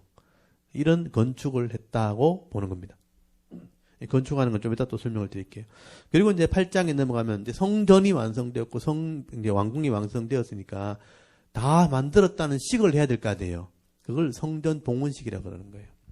그것을 위해서 일단 법궤를 옮겨 놓는 장면이 나옵니다. 이런 8장에 보시면 성전이 다 건축이 되었기 때문에 예배 드릴 준비가 됐잖아요. 그래서 이제 법궤, 하나님이 임재하시는 법궤를 가지고 들어가는 장면이 나옵니다. 8장 1절에 이에 솔로몬이 여호와의 언약궤 나오죠. 그래서 언약이 들어있는 궤잖아요. 모세의 십계명이 들어있고 율법이 이제 율법을 상징하는 거죠. 언약궤를 다윗성 곧 시온에서 메어 올리고자 하여 이스라엘 장로와 모든 지파의 우두머리 곧 이스라엘 자손의 족장들을 예루살렘에 있는 자기에게로 소집하니. 다윗이 법궤 들고 들어갈 때 기억나시죠? 다윗이 법궤를 찾아다니다가 사울이 관리하지 못했던 거 찾아가지고 자기 왕궁으로 들고 들어오죠. 그래서 예루살렘에서 두었잖아요. 그 법궤를 이제 성전으로 옮겨놓는 작업을 하게 된 것입니다. 그래서 이제 성전 안에 법궤가 들어가게 될 때 하나님이 영광이 나타나게 되는데, 거기 10절 한번 보세요. 8장 10절에 보시면 제사장이 성소에서 나올 때 구름이 여호와의 성전에 가득하매 제사장이 그 구름으로 말미암아 능히 섬기지 못하였으니 이는 여호와의 영광이 여호와의 성전에 가득하였더라. 여기 여호와의 영광이라는 표현이 나오잖아요. 하나님이 임재한 거죠. 그래서 기뻐했다는 뜻이에요. 하나님이 예배드릴 곳이 완성이 되었기 때문에 온 백성이 여기서 이제 예배드릴 수 있는 곳이 된 거죠. 그 당시에는 성전이 예배드리는 곳입니다. 속죄를 하는 곳이죠. 백성이 거룩해지는 곳이니까 하나님이 복을 줄 수 있고 하나님이 은혜를 베풀 수 있는 곳이 된 것입니다. 그래서 솔로몬이 12절부터는요. 법궤가 들어가서 영광이 임하니까 하나님께 기도하는 장면이 나옵니다. 그래서 12절부터 한번 보십시오. 단락이 나눠져 있죠. 그때 솔로몬이 이르되 여호와께서 캄캄한데 계시겠다 말씀하셨사오나 내가 참으로 주를 위하여 계실 성전을 건축하였사오니 주께서 영원히 계실 처소로소이다 하고 얼굴을 돌려 이스라엘 온 회중을 위하여 축복하니 하고 이제 하나님께서 이때가 우리를 이제 인도하셔서 애굽에서 구원하셔서 여기까지 이르게 하셨다 이렇게 선포하고 난 뒤에 여러분 22절부터 한번 보십시오. 여기 솔로몬의 기도가 나옵니다. 이거는 하나님께 솔로몬이 왕으로서 하는 기도예요. 이 기도는 잘 이제 보아주셔야 돼요. 성전에서 솔로몬이 하는 기도입니다. 22절 솔로몬이 여호와의 제단 앞에서 이스라엘 온 회중과 마주 서서 하늘을 향해 손을 폈어요. 기도하는 자세가 하늘을 향해 손을 들고 하는 기도입니다. 손을 들고 하는 기도. 그래서 23절에 이르되 이스라엘의 하나님 여호와여 위로 하늘과 아래의 땅에 주와 같은 신이 없나이다. 하나님 이름을 높인 것이죠. 주께서는 온 마음으로 주의 앞에 행하시는 종들에게 언약을 지키시고 은혜를 베푸시나이다. 주께서 주의 종 내 아버지 다윗에게 말씀하신 말씀을 지키사 주의 입으로 말씀하신 것을 손으로 이루심이 오늘과 같으니이다. 이스라엘 하나님 여호와여, 여기부터 잘 보세요. 하나님 부르죠. 이스라엘의 하나님 여호와여, 주께서 주의 종 내 아버지 다윗에게 말씀하시기를 네 자손이 자기 길을 삼가서 네가 내 앞에 행한 것 같이 내 앞에서 행하기만 하면 네게서 나서 이스라엘의 왕위에 앉을 사람이 내 앞에 끊어지지 아니하리라 하셨사오니 이제 다윗을 위하여 그 하신 말씀을 지키시옵소서.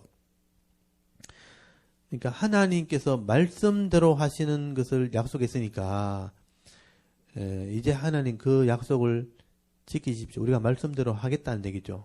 그래서 하나님께서 말씀대로 복을 주시기를 원합니다. 라고 기도합니다. 그러면서 31절부터 한번 보십시오. 31절. 만일, 여기에 만일이라는 말에 동그라미를 쳐보세요. 만일이라는 말이 계속 나옵니다. 만일이란 말은 만분의 1, 만 가지 일 중에 혹시 하나라도, 이런데 아주 드문 일이지만 만 가지 중에 한 일이다, 이 말이죠. 만일 어떤 사람이 그 이웃에게 범죄함으로 맹세시킴을 받고 그가 와서 이 성전에 있는 주의 제단 앞에 맹세하거든 주는 하늘에서 들으시고 행하시되 주의 종들을 심판하사 악한 자의 죄를 정하여 그 행위대로 그 머리를 돌리시고 의로운 자를 의롭게 하사 그의 의로운 바대로 갚으시옵소서. 이게 이제 첫 번째 기도죠. 만일 우리가 범죄함이 있어가지고 주의 앞에 와서 성전에 와서 기도하면 악한 자는 하나님이 갚으시고 심판하시고 의로운 자는 은혜를 베풀어 달라는 것이죠. 그렇게 하면 하나님이 응답해 달라. 첫 번째 기도고요. 두 번째 33절에 보시면 만일 주의 백성이 이스라엘이 주께 범죄하여, 아까는 어떤 사람이 그 이웃에게 이랬잖아요. 그래서 어떤 개인의 삶 속에서 이제 범죄한 일이 벌어졌을 때에 하나님께 와서 구하면 그 사람을 가려달라, 이런 뜻이거든요. 근데 이스라엘 이제 공동체 전체잖아요. 33절에는 만일 주의 백성 이스라엘이 주께 범죄하여, 나라가 범죄했을 때 적국 앞에 패하게 되므로 주께 돌아와서 주의 이름을 인정하고 이 성전에서 주께 기도하며 간구하거든 주는 하늘에서 들어주고 주의 백성 이스라엘의 죄를 사하시고 그들 조상들에게 주신 땅으로 돌아오게 하옵소서. 그래서 이제 우리가 범죄할 때가 있잖아요. 나라가 범죄해가지고 적국에 패해가지고 어려움 당했을 때 하나님을 인정하고 오란 말은 회개하는 거죠. 회개하고 성전에 와서 기도한다면 하나님 우리 백성들의 기도를 들어주십시오 하고 기도한 겁니다. 그 다음 35절 만일 또 나오죠. 그들의 주께 범죄함으로, 백성이 그들이 백성이죠. 범죄함으로 말미암아 하늘이 닫히고 비가 없어서 주께 벌을 받을 때 이곳을 향하여 기도하며 주의 이름을 찬양하고 그의 죄를 그들의 죄를 떠나거든. 죄를 떠난다는 것도 회개하는 것이죠. 주는 하늘에서 사 주의 종들과 주의 백성들은 백성 이스라엘의 죄를 사하시고 그들이 마땅히 행할 선한 길을 가르쳐 주시며 주의 백성에게 기업으로 주시는 땅에 비를 내리시옵소서. 그래서 범죄함을 통해서 재앙이 임할 때가 있단 말이죠. 비가 그치는 것은 재앙입니다. 그러니까 레위기 율법대로 하나님 말씀을 안 들으면 비를 멈춘다 그랬거든요. 그런 어려움을 당해도 깨닫고, 여기 보면 죄를 떠나서 성전에 와서 기도하면 하나님 다시 비를 주십시오. 그러니까 이 재앙이 임해도 하나님이 성전에 와서 기도하는 사람의 기도를 들어달라는 겁니다. 그러면 37절 또 만일 나오죠. 그 땅에 기근이나 전염병이 있거나 곡식이 시들거나 깜보기가 나거나 메뚜기나 황충이 나거나 적국이 와서 성읍을 에워싸거나 무슨 재앙이나 무슨 질병이 있든지 막론하고 한 사람이나 혹은 주의 온 백성이 이스라엘이 다 각각 자기 마음의 재앙을 깨닫고 하는 게 나오죠. 이 성전을 향하여 손을 펴서 무슨 기도나 무슨 간구를 하거든 하나님 들어주십시오. 그래서 이런 삶이 될 수 있다는 얘기죠. 아까는 비가 멈춰서 농사를 못 지은 거고요. 농사 지었는데 메뚜기가 다 갉아먹는 거죠. 메뚜기 오고 황충이 오고 또 전염병이 생기고 또 재앙이 생기고 질병이 생겨서 그래도 깨닫고 돌아와서 기도하면 하나님 용서하십시오. 들어주십시오. 그 다음에 41절에 가보면요. 또 주의 백성이 이스라엘에 속한지 아니한 자, 곧 주의 이름을 위하여 먼 지방에서 온 이방인이라도 그들의 주의 크신 이름과 주의 권능, 능한 손과 그의 펴신 팔의 소문을 듣고 와서 이 성전을 향해 기도하거든 들어달라는 거죠. 이방인이 와서요, 하나님 이름 듣고 회개하고 기도하면 들어달라는 겁니다. 44절, 주의 백성이 그들의 적국과 더불어 싸우고자 하여 주께서 보내신 길로 나갈 때 그들이 주께서 택하신 성읍과 내가 주의 이름을 위하여 건축한 성전이 있는 쪽을 향하여 여호와께 기도하거든 들어달라. 전쟁하러 갈 때 성전을 향해서 기도하면 하나님이 도와달라는 겁니다. 그리고 48절, 자기를 사로잡아간 적국의 땅에서 온 마음과 온 뜻으로 주께 들어와서 주께서 그들의 조상들에게 주신 땅 곧 주께서 택하신 성읍과 내가 주의 이름을 위하여 건축한 성전 있는 쪽을 향하여 주께 기도하거든 들어달라는 거죠. 그러니까 포로되어 잡혀갔다는 것은 전쟁에 져가지고 포로되어 잡혀갔을 때, 다른 나라 갔을 때도 성전 쪽을 향해서만 기도해도 들어달라는 거예요. 그러니까 이 기도는, 그러니까 말씀대로 하나님이 이제 다스리시는데 우리가 범죄하고 또 하나님 말씀대로 불순종하다가 재난을 당하고 어려움을 당했을 때 성전에 와서 깨닫고 기도하고 회개하면 하나님이 기도를 들어달라고, 이 기도를 조목조목 하고 있는 것은 우리가 이런 일을 당했을 때 하나님 앞에 나와서 기도하면 된다는 뜻이에요. 이 기도를 솔로몬이 할 때 하나님이 이걸 다 들으십니다. 들으시고 내가 그렇게 해주겠다 그렇게 말씀하세요. 이게 솔로몬의 기도입니다. 그러니까 이 솔로몬이 이 성전을 지어놓고 이 성전의 소중함을 그렇게 얘기하는 것이죠. 누구든지 어려움 당한 사람이 가정이 망했다든지 병에 걸렸다든지 또는 포로되어 잡혀갔다든지 외국에 갔다든지 나라가 망해도 하나님 앞에 나와서 하나님을 향해서 기도하면 하나님 들어주십시오. 근데 하나님 들어주시겠다 그래요. 그리고 나서 이제 54절에 보시면 이제 축복이 나옵니다. 이건 단락이 또 나눠지죠. 솔로몬이 무릎을 꿇고, 아까는 이제 일어서서 했는데 여기는 무릎을 꿇고 또 손을 펴서 하늘을 향하여 이 기도와 간구로 여호와께 아뢰기를 마치고 여호와의 제단 앞에 일어나 서서 큰 소리로 이스라엘 온 회중을 위하여 축복하이르되 여호와를 찬송할지로다 하고 하나님의 이름을 노래하게 됩니다. 그래서 이런 기도하고 백성을 향해 축복하고 그 다음에 하나님을 향해 찬양을 하죠. 그리고 나서 봉헌식을 하게 됩니다. 이 성전을 하나님께 드립니다. 봉헌이라는 것은 뭐냐면 하나님께 드린다라는 거예요. 이 성전을 하나님께 드립니다 하고 봉헌식을 하게 됩니다. 그래서 거기 62절에 보시면 이에 왕과 및 왕과 함께한 이스라엘이 다 여호와 앞에 희생 제물을 드리니라. 희생 제물을 드렸다 하는 게 이제 봉헌식이에요. 하나님께 봉헌하게 됩니다. 솔로몬이 화목제 희생 제물들을 드렸으니 곧 여호와께서 드린 소가 22,000마리, 양이 12만 마리. 여기는 소가 22,000마리예요. 처음에 솔로몬이 예배드릴 때는 1,000마리 들었죠? 여기는 상당히 상대가 안 되죠? 여기는 22,000마리예요. 22,000마리, 양은 12만 마리예요. 이걸 제물로 바쳤으니까요. 피가 얼마나 많이 흘렀겠어요. 수많은 피와 제물을 이렇게 하나님께 드린 것입니다. 그래서 거기 이와 같이 왕과 모든 이스라엘 자손이 여호와의 성전에 봉헌식을 향하여, 여기 봉헌식을 줄을 쳐놓으시고 봉헌식이라고 돼 있죠. 하나님께 드리는 식입니다. 64절에 그날에 왕이 여호와의 성전 안뜰 가운데를 거룩히 구별하고 거기서 번제, 헌신하는 거죠. 소제, 곡식을 드린 거고 감사제, 이게 이제 화목제물이죠. 감사제물이 화목제물입니다. 화목제물에 기름을 드렸으니 이는 여호와의 앞 놋 제단이 작음으로 번제물과 소제물과 화목제물 기름을 다 용납할 수 없습니다. 여러분 짐승을 워낙 많이 따 보니까 번제단에 다 안 올라가는 거예요. 그래서 이거를 14일 동안 하게 됩니다. 거기 65절에 그때 솔로몬이 7일과 7일 도합 14일간을 우리 하나님 여호와 앞에서 절기로 지켰는데 하맛 어귀에서부터 애굽 강까지 온 이스라엘의 큰 회중이 모여 그와 함께 하였더니, 그러니까 이 온 나라의 백성이 다 모인 거예요. 온 나라의 백성이 성전에 다 와가지고 여기서 숙식을 하면서 하나님께 헌신을 하는 거예요. 이 나라는 하나님 겁니다 하고 이 백성은 하나님 겁니다 하고 다 하나님께 드린 거예요. 그래서 하나님 말씀대로 순종하면 이 나라를 하나님께서 보호해 주십시오. 기도를 들어주십시오.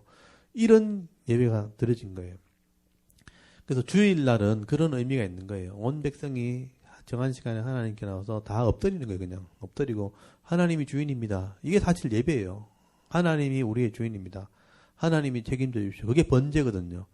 그렇게 엎드리고 그리고 말씀을 듣고 부족한 것은 잘못된 것은 회개하고 또 말씀을 들었던 것은 이제 열심히 살겠습니다 하고 결심하고 돌아가는 거예요.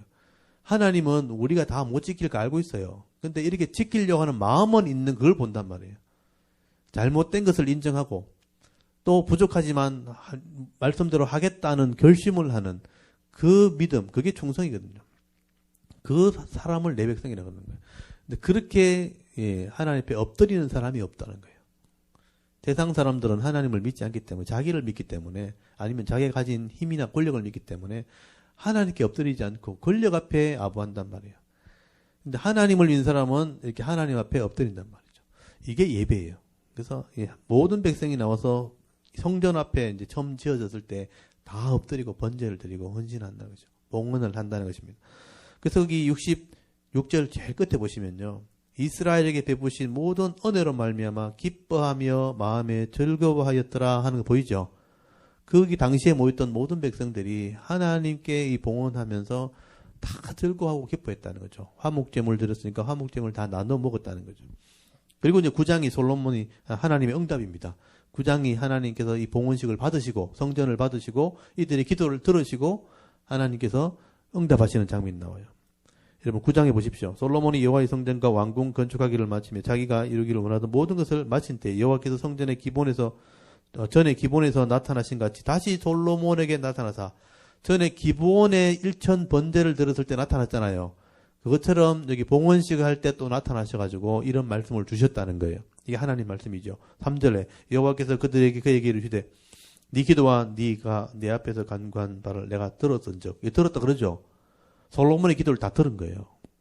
들었은즉 나는 네가 건축한 이 성전을 거룩하게 구별하여 내 이름을 영원히 그곳에 두며 내 눈길과 내 마음이 항상 거기 있으리니. 그 당시에는 성전이 속죄할 수 있는 유일한 길이었잖아요. 그래서 여기에 내 마음이 있겠다. 그렇게 말씀하신 거죠. 4절 네가 만일 네 아버지의 다윗의 행함 같이 마음을 온전히 하고 바르게 하여 내 앞에서 행하며 내가 네게 명령한 대로 온갖 일에 순종하여 내 법도와 율례를 지키면, 여기 법도와 율례 나왔죠. 그러니까 하나님 말씀을 주었기 때문에 그 말씀을 믿고 지키면 내가 네 아버지 다윗에게 말하기를 이스라엘 왕이 오를 사람을 네게서 끊어지지 아니하리라 한 대로 네 이스라엘의 왕위를 영원히 견고하게 하려니와 만일, 여기도 만일 나오죠. 너희 자손이 아주 돌아서서 나를 따르지 않으며 내가 너희 앞에 둔 나의 계명과 법도를 지키지 아니하고 가서 다른 신을 섬겨 그것을 경배하면 내가 이스라엘을 내가 그들에서 주는 땅에서 끊어버릴 것이요 내 이름을 위하여 내가 거룩하게 구별한 이 성전이라도 내 앞에서 던져버리리니 이스라엘은 모든 민족 가운데 속담거리와 이야기거리가 될 것이며. 성전보다도 더 중요한 것은 하나님 말씀이에요. 말씀대로 섬기고 우상을 내가 말씀을 버리고 우상을 섬기기만 한다면 이 성전도 필요 없다는 거죠. 던져버리겠다. 이 금으로 만든 성전을 하나님 필요 없다는 거 던져버리겠다. 8절에 이 성전이 높을지라도 지나가는 자가 놀라며 비웃어 이르되 여호와께서 무슨 까닭으로 이 땅과 이 성전이 같이 했는고 하면 대답하기를 그들이 그 조상들의 애굽에서 인도하여 내신 그들의 하나님 여호와를 버리고 다른 신을 따라서 그를 경배하며 섬김으로 여호와께서 이 모든 재앙을 그들에게 내리심이라 하라 하셨더라. 그래서 이런 부끄러움을 당하게 하겠다는 거예요. 실제로 이스라엘 이런 부끄러움을 당하죠. 나중에는요. 솔로몬의 성전이 무너지니까. 그래서 이 말씀대로 된 것이죠. 그래서 여기까지가 이제 기도와 응답입니다. 그래서 하나님께서는 기도를 다 들으셨어요. 누구든지 어려움 당한 사람이 그 당시는 성전밖에 없으니까, 지금은 예수 그리스도입니다. 그 당시는 성전에 와서 속죄하고 기도하면 들어주겠다는 거예요. 지금은 예수님이 우리의 속죄 제물 되셨죠. 그래서 예수를 믿는 믿음으로 어디서든지 기도하면 되는 거죠. 지금은 성전이 무너졌잖아요. 그래서 하나님이 지금 예루살렘 성전을 다 무너뜨렸어요. 없어요. 회교 사원을 지어놨어요. 거기다. 성전이 있던 자리는 싹 썰어놨어요. 아무것도 없어요. 성전 건물이 중요한 게 아니고 예수 그리스도가 이룬 속죄 사역이 더 중요한 거예요. 그것을 믿고 어디서든지 기도하면 이 기도를 들으시는 거예요. 하나님이. 솔로몬이 한 기도를 하나님이 예수를 믿고 기도하는 자들에게는 들어주시겠다는 거죠. 그래서 우리가 여기에서도 예배드리고 집에서도 예배드리고 여러분 교회에서도 예배드리는 거예요. 근데 그 예배드리는 그 공동체가 모일 때 여기 보면 나오는 건 자기 죄를 깨닫고 자기가 죄를 떠나고 이런 표현 나오잖아요. 예수 그리스도의 속죄를 믿고 이렇게 나와야 되는 거예요. 그 당시엔 제물을 드렸듯이 예수님이 내 죄를 위해 죽으신 것을 믿고 우리 죄를 자백하면 하나님이 우리 기도를 들으시겠다고 약속하신 거예요. 그래서 이 믿음이 중요한 것이죠. 그래서 건물, 성전 이런 모양은 중요한 게 아니다. 말씀대로 순종하는 그 믿음과 죄를 고백하고 회개하는 그 믿음을 하나님께서 보시고 응답하신 것이다. 그렇게 말씀을 하게 되는 것입니다. 그래서 요 9절까지가 9장 9절까지가 기도와 응답. 그 다음에 10절부터는 계산이죠. 계산. 성전 건축 끝났으니까 여러분 건물 다 지었으니까 업자한테 돈 줘야 되잖아요. 계산하는 장면이 나오죠. 10절에 솔로몬이 두 집 곧 여호와의 성전과 왕궁을 20년 만에 건축하기를 마치고 나오죠. 20년 걸렸죠. 11절 갈릴리 땅의 성읍 20곳을 히람에게 주었으니 이게 성전 건축 왕궁 건축 값이에요. 갈릴리 땅의 성읍 20곳을 히람에게 주었으니 이게 값이죠.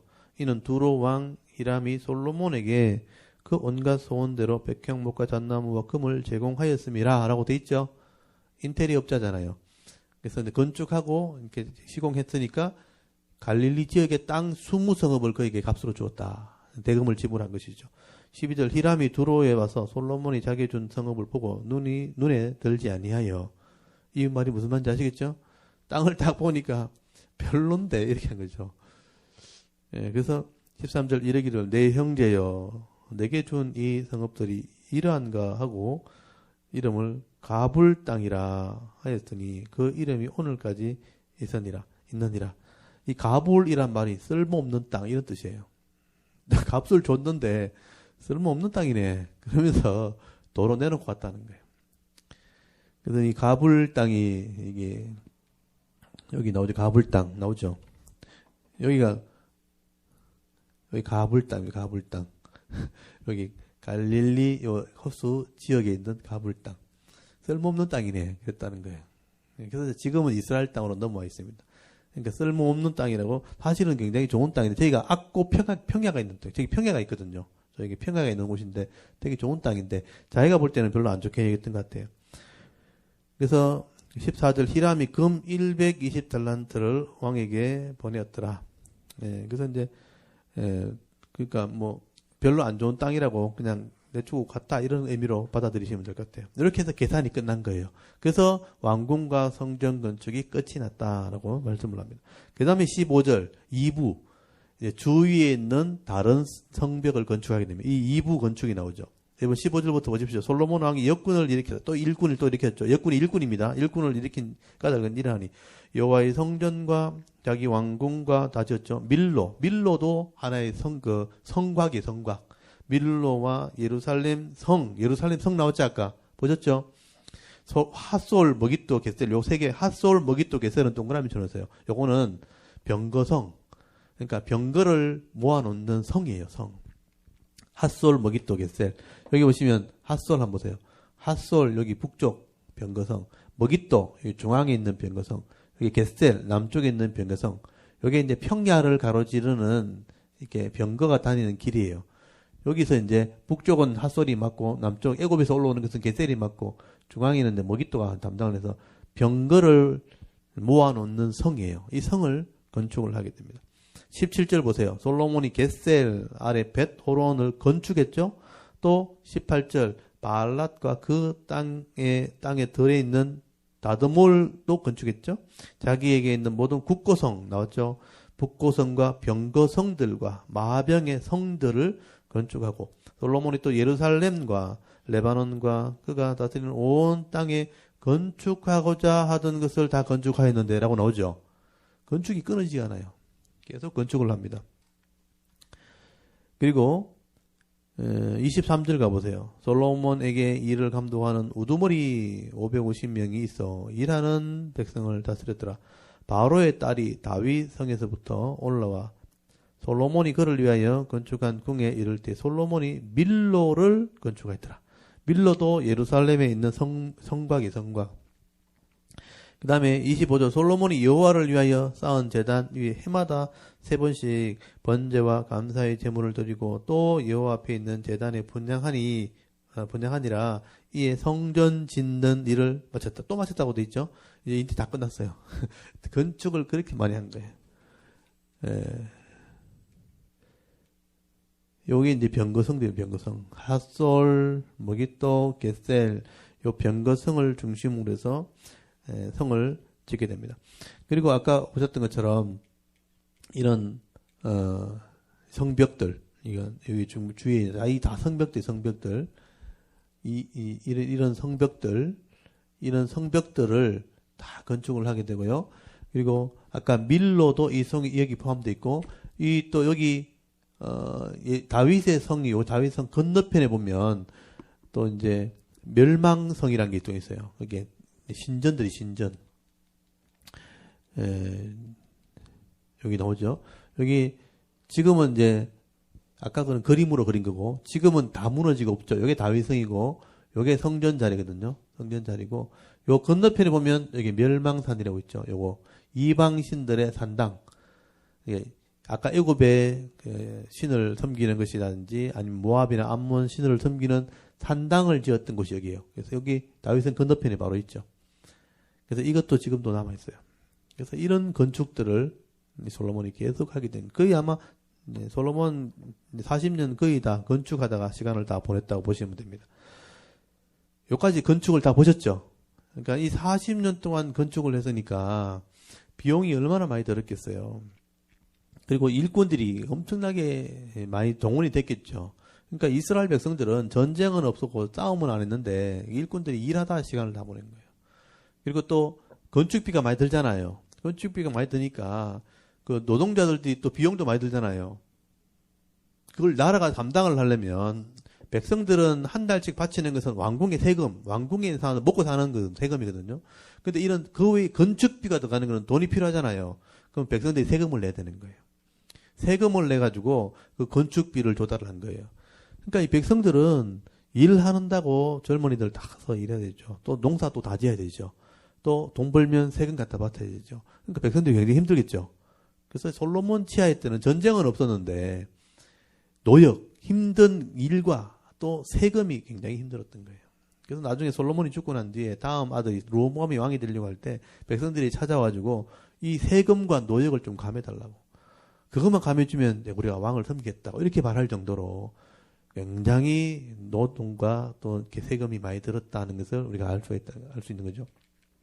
그리고 이제 이 나라가 이 정도로 건축이 되어지니까 외부적으로는요, 굉장히 화려하게 강건하게 보인 거예요. 그래서 주위에 있는 나라들이요, 다 이렇게 답사를 오게 되고, 또 무역을 하게 되고, 거래를 하게 되는 일들이 벌어지게 된 거죠. 이때 경제적인 것이 이제 나라가 이제 부자가 되는 거죠. 이 다시는 나라가 부자가 된다는 건 솔로몬이 부자가 된다는 뜻이에요.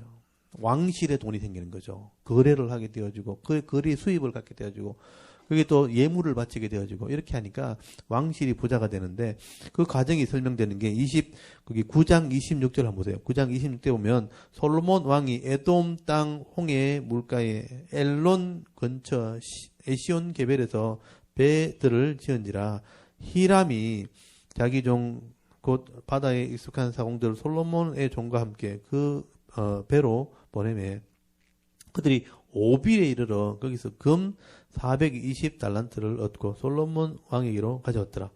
여기 오빌이란 지역을 줄을 쳐놓으시고 에시온 게벨이 어딘가 하면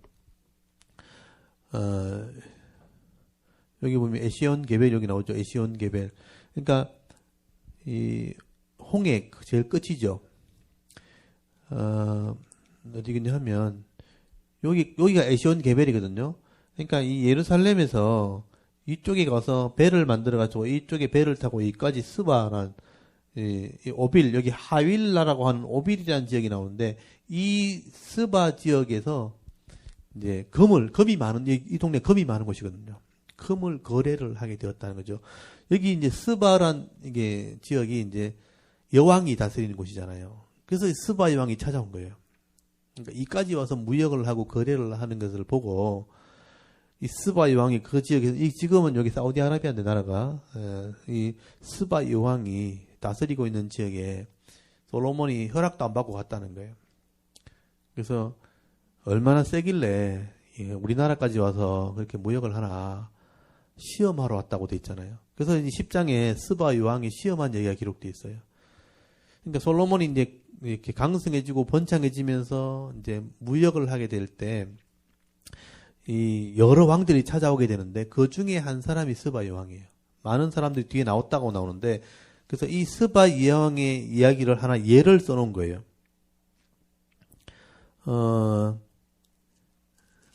여기 보시면 여러 왕들이 왔다는 얘기가 뒤에 나오는데요. 여기 10장 23절 한번 보세요. 10장 23절에 보시면 솔로몬 왕의 재산과 지혜가 세상의 그 어느 왕보다 큰지라 온 세상 사람들이 다 하나님께서 솔로몬의 마음에 주신 지혜를 들으며 그 얼굴을 보기를 원하여 그들이 각기 예물을 가지고 왔으니 곧 은그릇과 금그릇과 의복과 갑옷과 향품과 말과 노새라 해마다 그리하였더라 라고 돼 있죠. 여기 온 세상의 사람들이 다 찾아왔다고 돼 있으니까 왕들이 다 온 거예요. 왕들이나 그 나라의 대표들이 다 온 거죠. 그래서 올 때 그냥 못 오죠. 나라의 왕이 움직이면 그냥 못 가거든요. 그 왕이 가는 어떤 예의를 갖춰야 되기 때문에 사절단이 같이 가야 되고 또 예물을 가져가야 됩니다. 그래서 서로 주고받거든요. 그래서 우리나라도 왕이 대통령이 가면 그 왕을 만나가지고 이렇게 접견하고 막 이러잖아요. 그러면 이제 예물 갖다 주거든요. 우리는 이제 방송에 나오지 않지만 이쪽 대통령이 이제 선물 주면 저쪽 대통령이 또 세물 주거든요. 그걸 또 나라 또 다 가져다 보관하잖아요.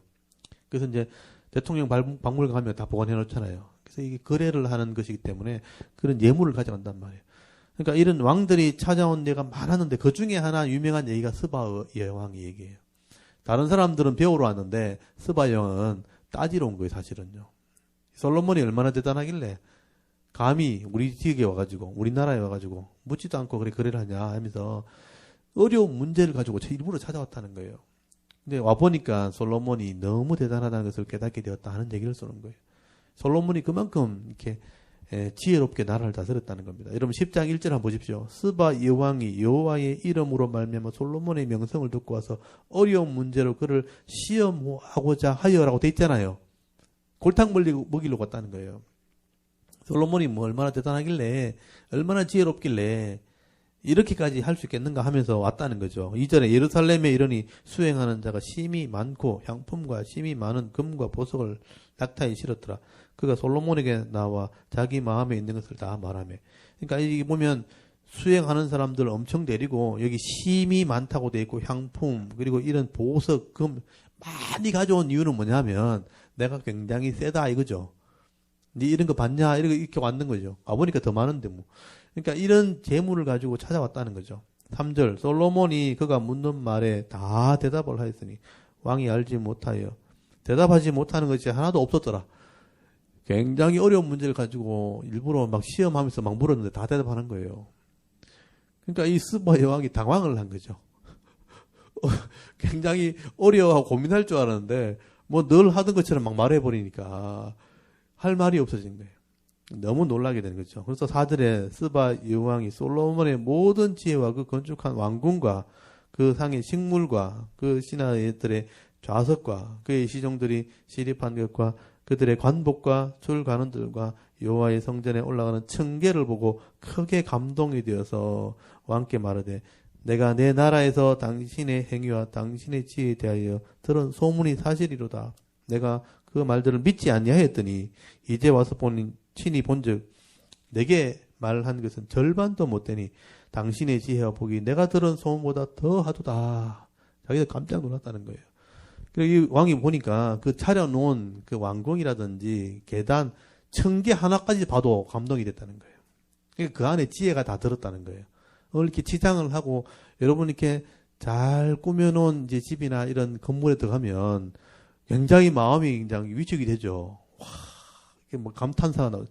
와, 우리 집엔 이런 거 없는데 이렇게 되잖아요. 이걸 이렇게 해놨네. 이렇게 뭐 그림 하나 그려놓은 것도 참 대단하네. 아무것도 아닌 것 같은데 좀 이래 해놓으니까 정말 희한하네. 우리 집은 엉망인데 이렇게 된 거죠. 그러니까 이 뭐 하나 해놓은 거 지혜가 안에 다 들었는 거예요. 그림 하나 그려놓은 것도 청계 하나 이렇게 꾸민, 우리가 아까 자세히 안 읽었는데 솔로몬의 그 재판원석 있잖아요. 의자가 상아로 만드는 거거든요.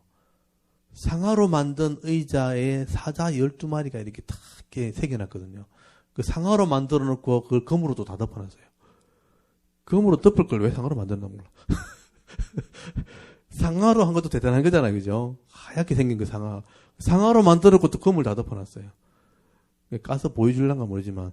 하여튼, 제가 그 부분을 안 읽고 넘어왔는데, 제가 잠깐 한번 볼까요? 그래서 이 스바이 그거 보고 감동을 한 거예요, 사실은요. 10장 18절 거기 보면, 왕의 그 보좌가 나오죠. 찾으셨어요? 한번 보세요. 왕이 또 상아로 큰 보좌를 만들고 정금으로 입혔다고 돼 있죠. 상아로 만들었으면 제 생각에는 정금을 안 입혀도 될 것 같은데 하여튼 금을 입혔어요. 그리고 그 보좌에는 6청개가 이렇게 있고요. 보좌 뒤에 둥근 머리가 있고 앉은 자리 양쪽에는 팔걸이가 이렇게 있고 팔걸이 곁에는 사자가 하나씩 서 있다고 돼 있죠.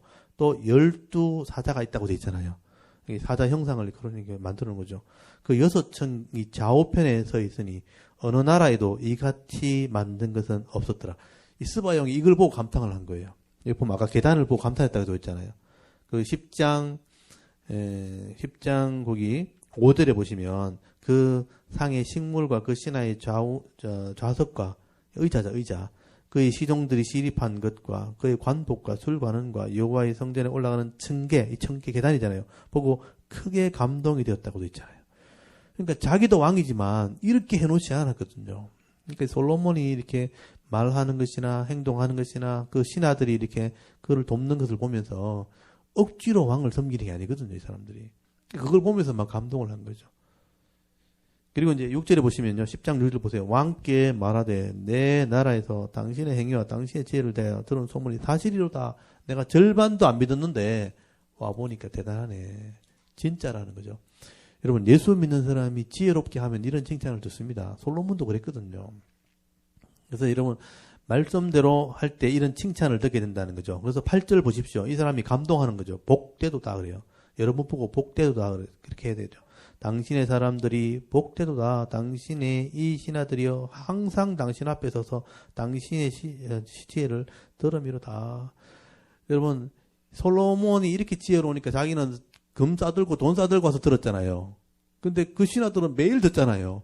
이 사람도 공짜로 들으니까 얼마나 좋겠나 하면서 너희 신하들은 복된 줄 알아라. 이 나라 백성은 복된 줄 알아라.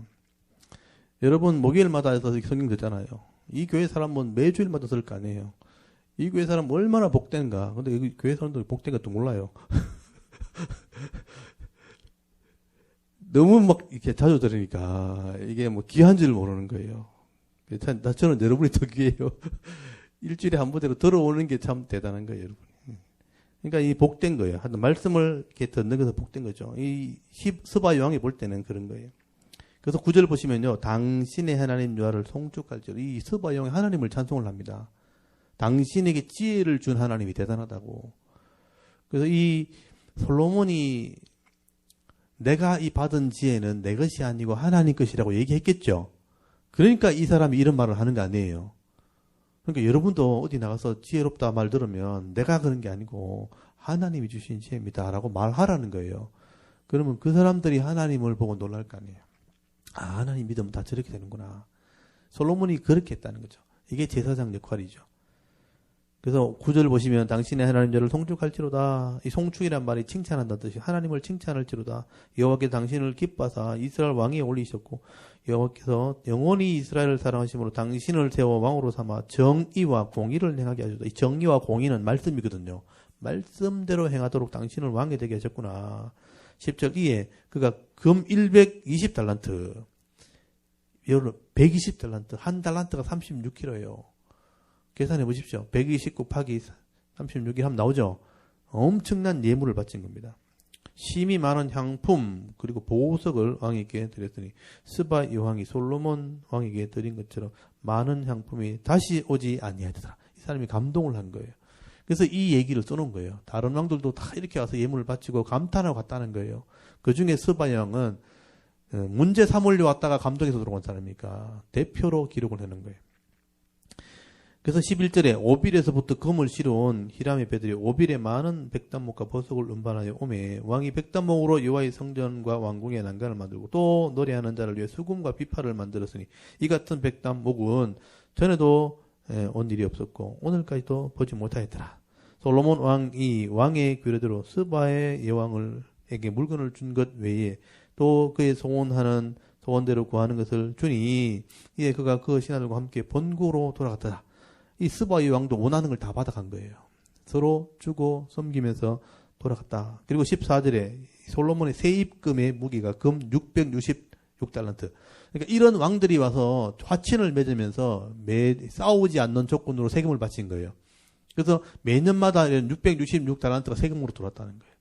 이게 왕실의 수입이 된 것이죠. 그리고 15절 그 외에도 따라오는 것도 있죠. 상인들, 무역하는 객상, 또 아라비안 나이트 있잖아요. 아라비아에서부터까지 상인들이 온 거죠. 모든 왕들과 나라의 고관들에게 가져온 것이라. 그러니까 이 수입이 늘어나니까요. 16절 솔로몬이 금으로 된 방패를 200개를 만들었어요. 여러분 금으로 된 방패 큰 걸 만든 거 이거 금으로 만드는 거 얼마나 무겁겠어요. 들고 다니는 건 아니고 장식용이잖아요.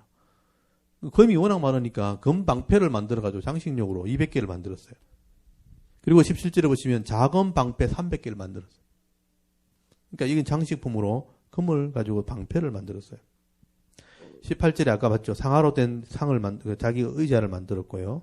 사자로 이렇게 치장을 하게 되고 21절 솔로몬 왕이 마시는 그릇은 다 금이요. 레바논 나무궁의 그릇들도 다 정금이라. 금이 워낙 많으니까 여러분 그릇을 다 금으로 만들었어요. 집도 다 금이고 그릇도 다 금이고 다 금인 거예요. 그러니까 너무 많으면 또 이렇게 되는가 봐요. 돈이 너무 많으면 돈 깔고 잔다는데 뭐 돈같이 여기지 않겠죠. 금을 금같이 여기지 않게 금을 치장을 한 것이죠. 그리고 21절 다시스에서 배가 들어왔다고 돼 있죠. 이 다시스는 이제 나중에 요나가 도망간 곳이잖아요. 이 다시스가 지금은 사라지고 없는 도시인데 아틀란티스라고 알려져 있어요. 그러니까 이게 황금의 도시고 보석의 도시, 그러니까 상거래를 할 수 있는 무역의 도시거든요. 여기서부터 그때는 무역을 했으니까 보면 금과 은과 상아와 원숭이와 공작들을 실어왔다는 것은 뭐냐면 무역을 했다는 거예요. 서로 이제 금만 있으면 다 바꿀 수 있으니까 서로 좋은 것을 바꿔서 가지고 왔다는 것입니다. 23절 솔로몬 왕의 재산과 지혜가 세상의 그 어느 왕보다 컸다고 돼 있죠. 그러니까 이때 이스라엘이요. 중동 지역에서 최고의 번창한 나라가 된 거예요. 그러니까 아브라함 때 땅도 없었는데 솔로몬 때 와가지고 그 중동 지역을 다 지배하는 나라가 된 거예요. 그러니까 엄청난 나라가 된 것이죠. 24절 온 세상 사람들이 다 하나님께서 솔로몬의 마음에 주신 지혜를 들으며 그 얼굴을 보기 위하여 그들이 각기 예물을 가지고 왔으니 곧 은그릇과 금그릇과 의복과 갑옷과 향품과 말과 노새라 해마다 그랬더라. 그리고 여러분 26절 또 보세요. 솔로몬이 병거와 마병을 모았어요. 이거 금을 지키고 보석을 지키려면 군인이 필요하겠죠. 그래서 마병, 말을 타고 움직이는 병사, 병거는 마차를 다른 거예요. 말에다가 마차를 달아가지고 무기를 만든 걸 병거라 그래요. 오늘날 탱크죠. 탱크죠. 병거 1400대. 그리고 마병이 12,000명. 그리고 이것을 모으기 위한, 보관하기 위한 병거성. 이게 다 직업군이라 그랬죠. 일반 병사들은 농사 짓다가 이제 나와서 전쟁하면 되는데 이런 사람들은요, 말을 관리하고 병거를 관리해야 되잖아요. 탱크 부대는 탱크를 관리해야 되잖아요. 그러니까 이거 전문 기술자가 필요한 거예요. 이게 기술병이니까 이 사람들은 직업군인들이에요. 그러니까 월급을 주는 직업군인들이 거기 주둔하게 되었다. 그리고 한번 보세요. 28절 솔로몬이 말들을 이렇게 애굽에서 들여왔어요. 좋은 말을 타야 되니까 말하면 유명한 게 애굽이거든요. 애굽의 말들을 수입을 하게 됩니다. 그리고 비싼 값을 주고 사왔는데 그게 말의 가격을 써놨죠. 여러분 거기 29절에 애굽에서 들어온 병거는 한 대가 은 600세겔, 말은 한 필에 150세겔이에요. 그래서 600세겔, 150세겔을 주고 병거를 사고 말을 사왔어요. 그리고 심지어 여기 헷사람의 모든 왕과 아람 왕들에게 그것들을 되팔기도 했다는 거예요. 여러분 이렇게 고급 말과 병거들을 사와가지고 이쪽에서 필요 없는 것은 또 팔아넘기기도 하는 무기 거래를 한 것이죠. 그 다음에 11장에 넘어오면 솔로몬 왕이 바로의 딸 외에 이방의 많은 여인을 사랑하였으니 곧 모압, 암몬, 에돔, 시돈, 헷 여인이라. 그러니까 주위의 나라들이 솔로몬이 워낙 강대지니까 전쟁을 하기보다는 화친을 하는 거죠. 화친을 하는 것을 돈독하게 하기 위해서 자기 딸들을 보내기 시작한 거죠. 그래서 정략 결혼을 하게 됩니다. 사위를 삼아버리는 거죠. 아니면 사돈을 맺어버리는 거죠. 그러면 나라가 안전하게 되니까. 근데 그런 여인들이 많이 들어오게 되었다. 그 얘기를 하게 되는 것이죠. 그래서 그렇게 들어온 여인들이 거기 11장 3절에 보면 왕은 후궁이 700명, 첩이 300명이라. 후궁이 700명이고 그 사람을 돕는 사람이 300명이니까 합이 1000명이죠. 솔로몬 주위에는 1000명이 여자가 있었어요. 후궁, 정식 부인으로. 그러면 이 사람이 살아야 될 집이 있어야 되잖아요. 그러니까 집을 다 지어줘야 되는 거죠. 한 사람씩 그 사람이 후궁이 딸려 있으니까 그 돕는 여자들이 딸려 있으니까 그 사람들이 거하는 처소까지 다 만들어줘야 되죠. 그러니까 이 왕궁이 커질 수밖에 없죠. 왕궁에 처소가 있고 그 사람이 섬기는 신들이 또 있어요. 신전을 또 지어줘야 돼요. 신당을 지어줘야 되는 거예요. 아까 밀병산 보셨죠? 그 건너편에 신전을 또 지어줘야 돼요. 그러니까 이 솔로몬이 굉장히 큰 이제 나라를 가지면서 방대해지기 시작했는데 세 가지를 지금 여기 얘기하고 있어요. 그러니까 금이 많아졌다. 금. 두 번째가 금을 지키기 위한 군사 마병들이 많아졌다. 세 번째가 다른 나라에서 모셔온 여인들이 1000명이나 되었어요. 이게 이제 왕의 규례에 걸리게 된 거죠. 그래서 왕의 규례는 세 가지를 많지만 관리를 잘 해라고 돼 있거든요. 근데 지나치게 많으면 안 되는 거죠. 언금을 많이 가지면 안 되고 병마를 많이 가지면 안 되고 여자를 많이 가지면 안 된다. 근데 이거를 잘 관리를 해야 되는데 지나치게 되니까 제가 아까 쭉 읽으면서 설명했지만 금방패 200개 있잖아요. 이건 쓸데없는 거예요. 그렇게 만들면 안 되죠, 사실은요. 써지도 않을 금을 치장해가지고 200개를 만들어 세우는, 그 나중에 다 뺏깁니다, 여러분. 말씀대로 순종하지 않을 때 대적들이 일어나잖아요. 왕궁을 쳐들어오잖아요. 그럼 제일 먼저 그거 들고 가는 거예요. 그걸 가지고 가난 자에 생기면 차라리 이렇게 이렇게 나눠주는, 섬기는 도구로 썼으면 훨씬 나았겠죠. 돈이 많다고 쌓아두면 안 되는 거예요, 그렇게. 그러니까 필요한 만큼 쓰고 나머지는 관리해야 되는 거예요. 그게 지혜인 거죠. 솔로몬이 그걸 이제 나중에는 관리하지 못하게 되죠. 아까 말했지만 병마를 사서 어느 정도 보호하는 건 좋지만 이것 가지고 대파하는 건 아니죠. 그건 잘못된 거예요. 여자들도 마찬가지죠. 필요한 만큼 이렇게 거래를 해서 이렇게 안전하게 장치해서 이렇게 정략견 다윗처럼 6명의 아내 정도 이렇게 후손들을 위해서 이렇게 섬기는 건 좋지만 1000명까지 두는 건 아니죠. 아무리 머리가 좋아도 1000명을 두는 것도 좀 지나치죠. 좀 이렇게 관리를 했어야죠. 자제를 했어야죠. 그렇게 하지 않았다는 거예요. 그게 결국 문제를 일으키게 된 것입니다. 그러니까 우리가 돈이 많아지는 것은 하나님의 은혜로 주어줄 수 있는데 그것 가지고 적당한 선을 우리가 그을 줄 알아야 돼요. 이 정도는 난 필요한 것이니까 이 정도는 내가 충분히 관리하고 누리고 나머지는 잘 쓸 수 있는 지혜를 써야 되는 거예요. 그러면 그게 없어지지 않아요. 반드시 내가 베풀잖아요. 그럼 물질은 반드시 돌아오게 돼 있어요. 잘 다스리고 베푸는 일을 잘 하는 게 지혜로운 부자예요. 솔로몬은 그걸 지나치게 된 거죠. 그래서 말씀대로 끝까지 순종하지 못했기 때문에 문제를 일으켰고 그걸 지적을 했는데 들었어야 되는데 안 들어요. 그래서 나중에는 책망을 듣게 된 거예요. 솔로몬은 이렇게 번창하게 되었을 때 다 좋았는데 관리하지 못했기 때문에 무너지게 되는 일이 일어나게 됐다는 얘기를 하게 된 겁니다. 누구나 다 이렇게 될 수 있어요. 이 땅에 다 부자 되기 원하고 대박나기 원하잖아요. 근데 준비되어 있지 않은 사람이 부자 나고 대박나면요. 관리 못해서 다 망합니다. 나중에. 그래서 엉뚱하게 부자 되려고 하지 말고 지금껏 잘 관리하면 돼요. 잘 관리하는 사람은 부자가 돼도 여전히 관리할 수 있는 거예요. 지금도 관리 안 되면요. 돈 많아지면 관리 못합니다. 그것 때문에 망해요. 그런 예가 수없이 많잖아요. 그래서 이 솔로몬을 보면서 우리가 한쪽만 보지 말고 다 보셔야 돼요. 하나님 잘해주신 것, 관리하지 못한 것, 그걸 책망하는 장면이 또 나옵니다. 그래서 오늘 11장부터는 하나님이 책망이 나와요. 이제까지 하나님이 사명을 주셨고 잘했는데 하나님의 이름을 드러내고 이방 여인이 와서 노래하게 하는 것도 잘했는데 관리가 안 되니까 하나님 책망하게 되었다. 그 책망을 안 들으니까 나라도 나눠지게 됐다는 거예요. 이게 하나님의 징계예요. 그래서 그 얘기를 다음 주에 제가 자세히 드릴게요. 지금 솔로몬이 지금 왕궁 또 성전 건축하는 얘기를 자세히 설명드렸죠. 이런 부분은 이제 개인적으로 읽은 것도 읽고도 잘 모르기 때문에 설명을 드렸고요. 그러니까 솔로몬이 얼마나 번창하게 되었는가. 이게 하나님 지금 사명입니다. 사명. 하나님의 이름을 다른 나라에게 전하는 사명을 주신 것입니다. 이 사명 감당하게 하는 솔로몬의 모습을 지금 보여주신 거죠. 이것 때문에 잠언도 나오고 많은 시편도 나오게 된 것입니다. 오늘 여기까지 하고 여러분에게 이렇게 많은 것이 주어져도 관리를 잘 하시면 된다는 거죠. 계산을 잘하고 관리를 잘해서 여러분에게 주신 것은 잃어버리지 않고 누릴 만큼 누리고 섬길 만큼 섬길 수 있는 그런 지혜로운 성도들이 다 되었으면 좋겠습니다. 여기까지 하고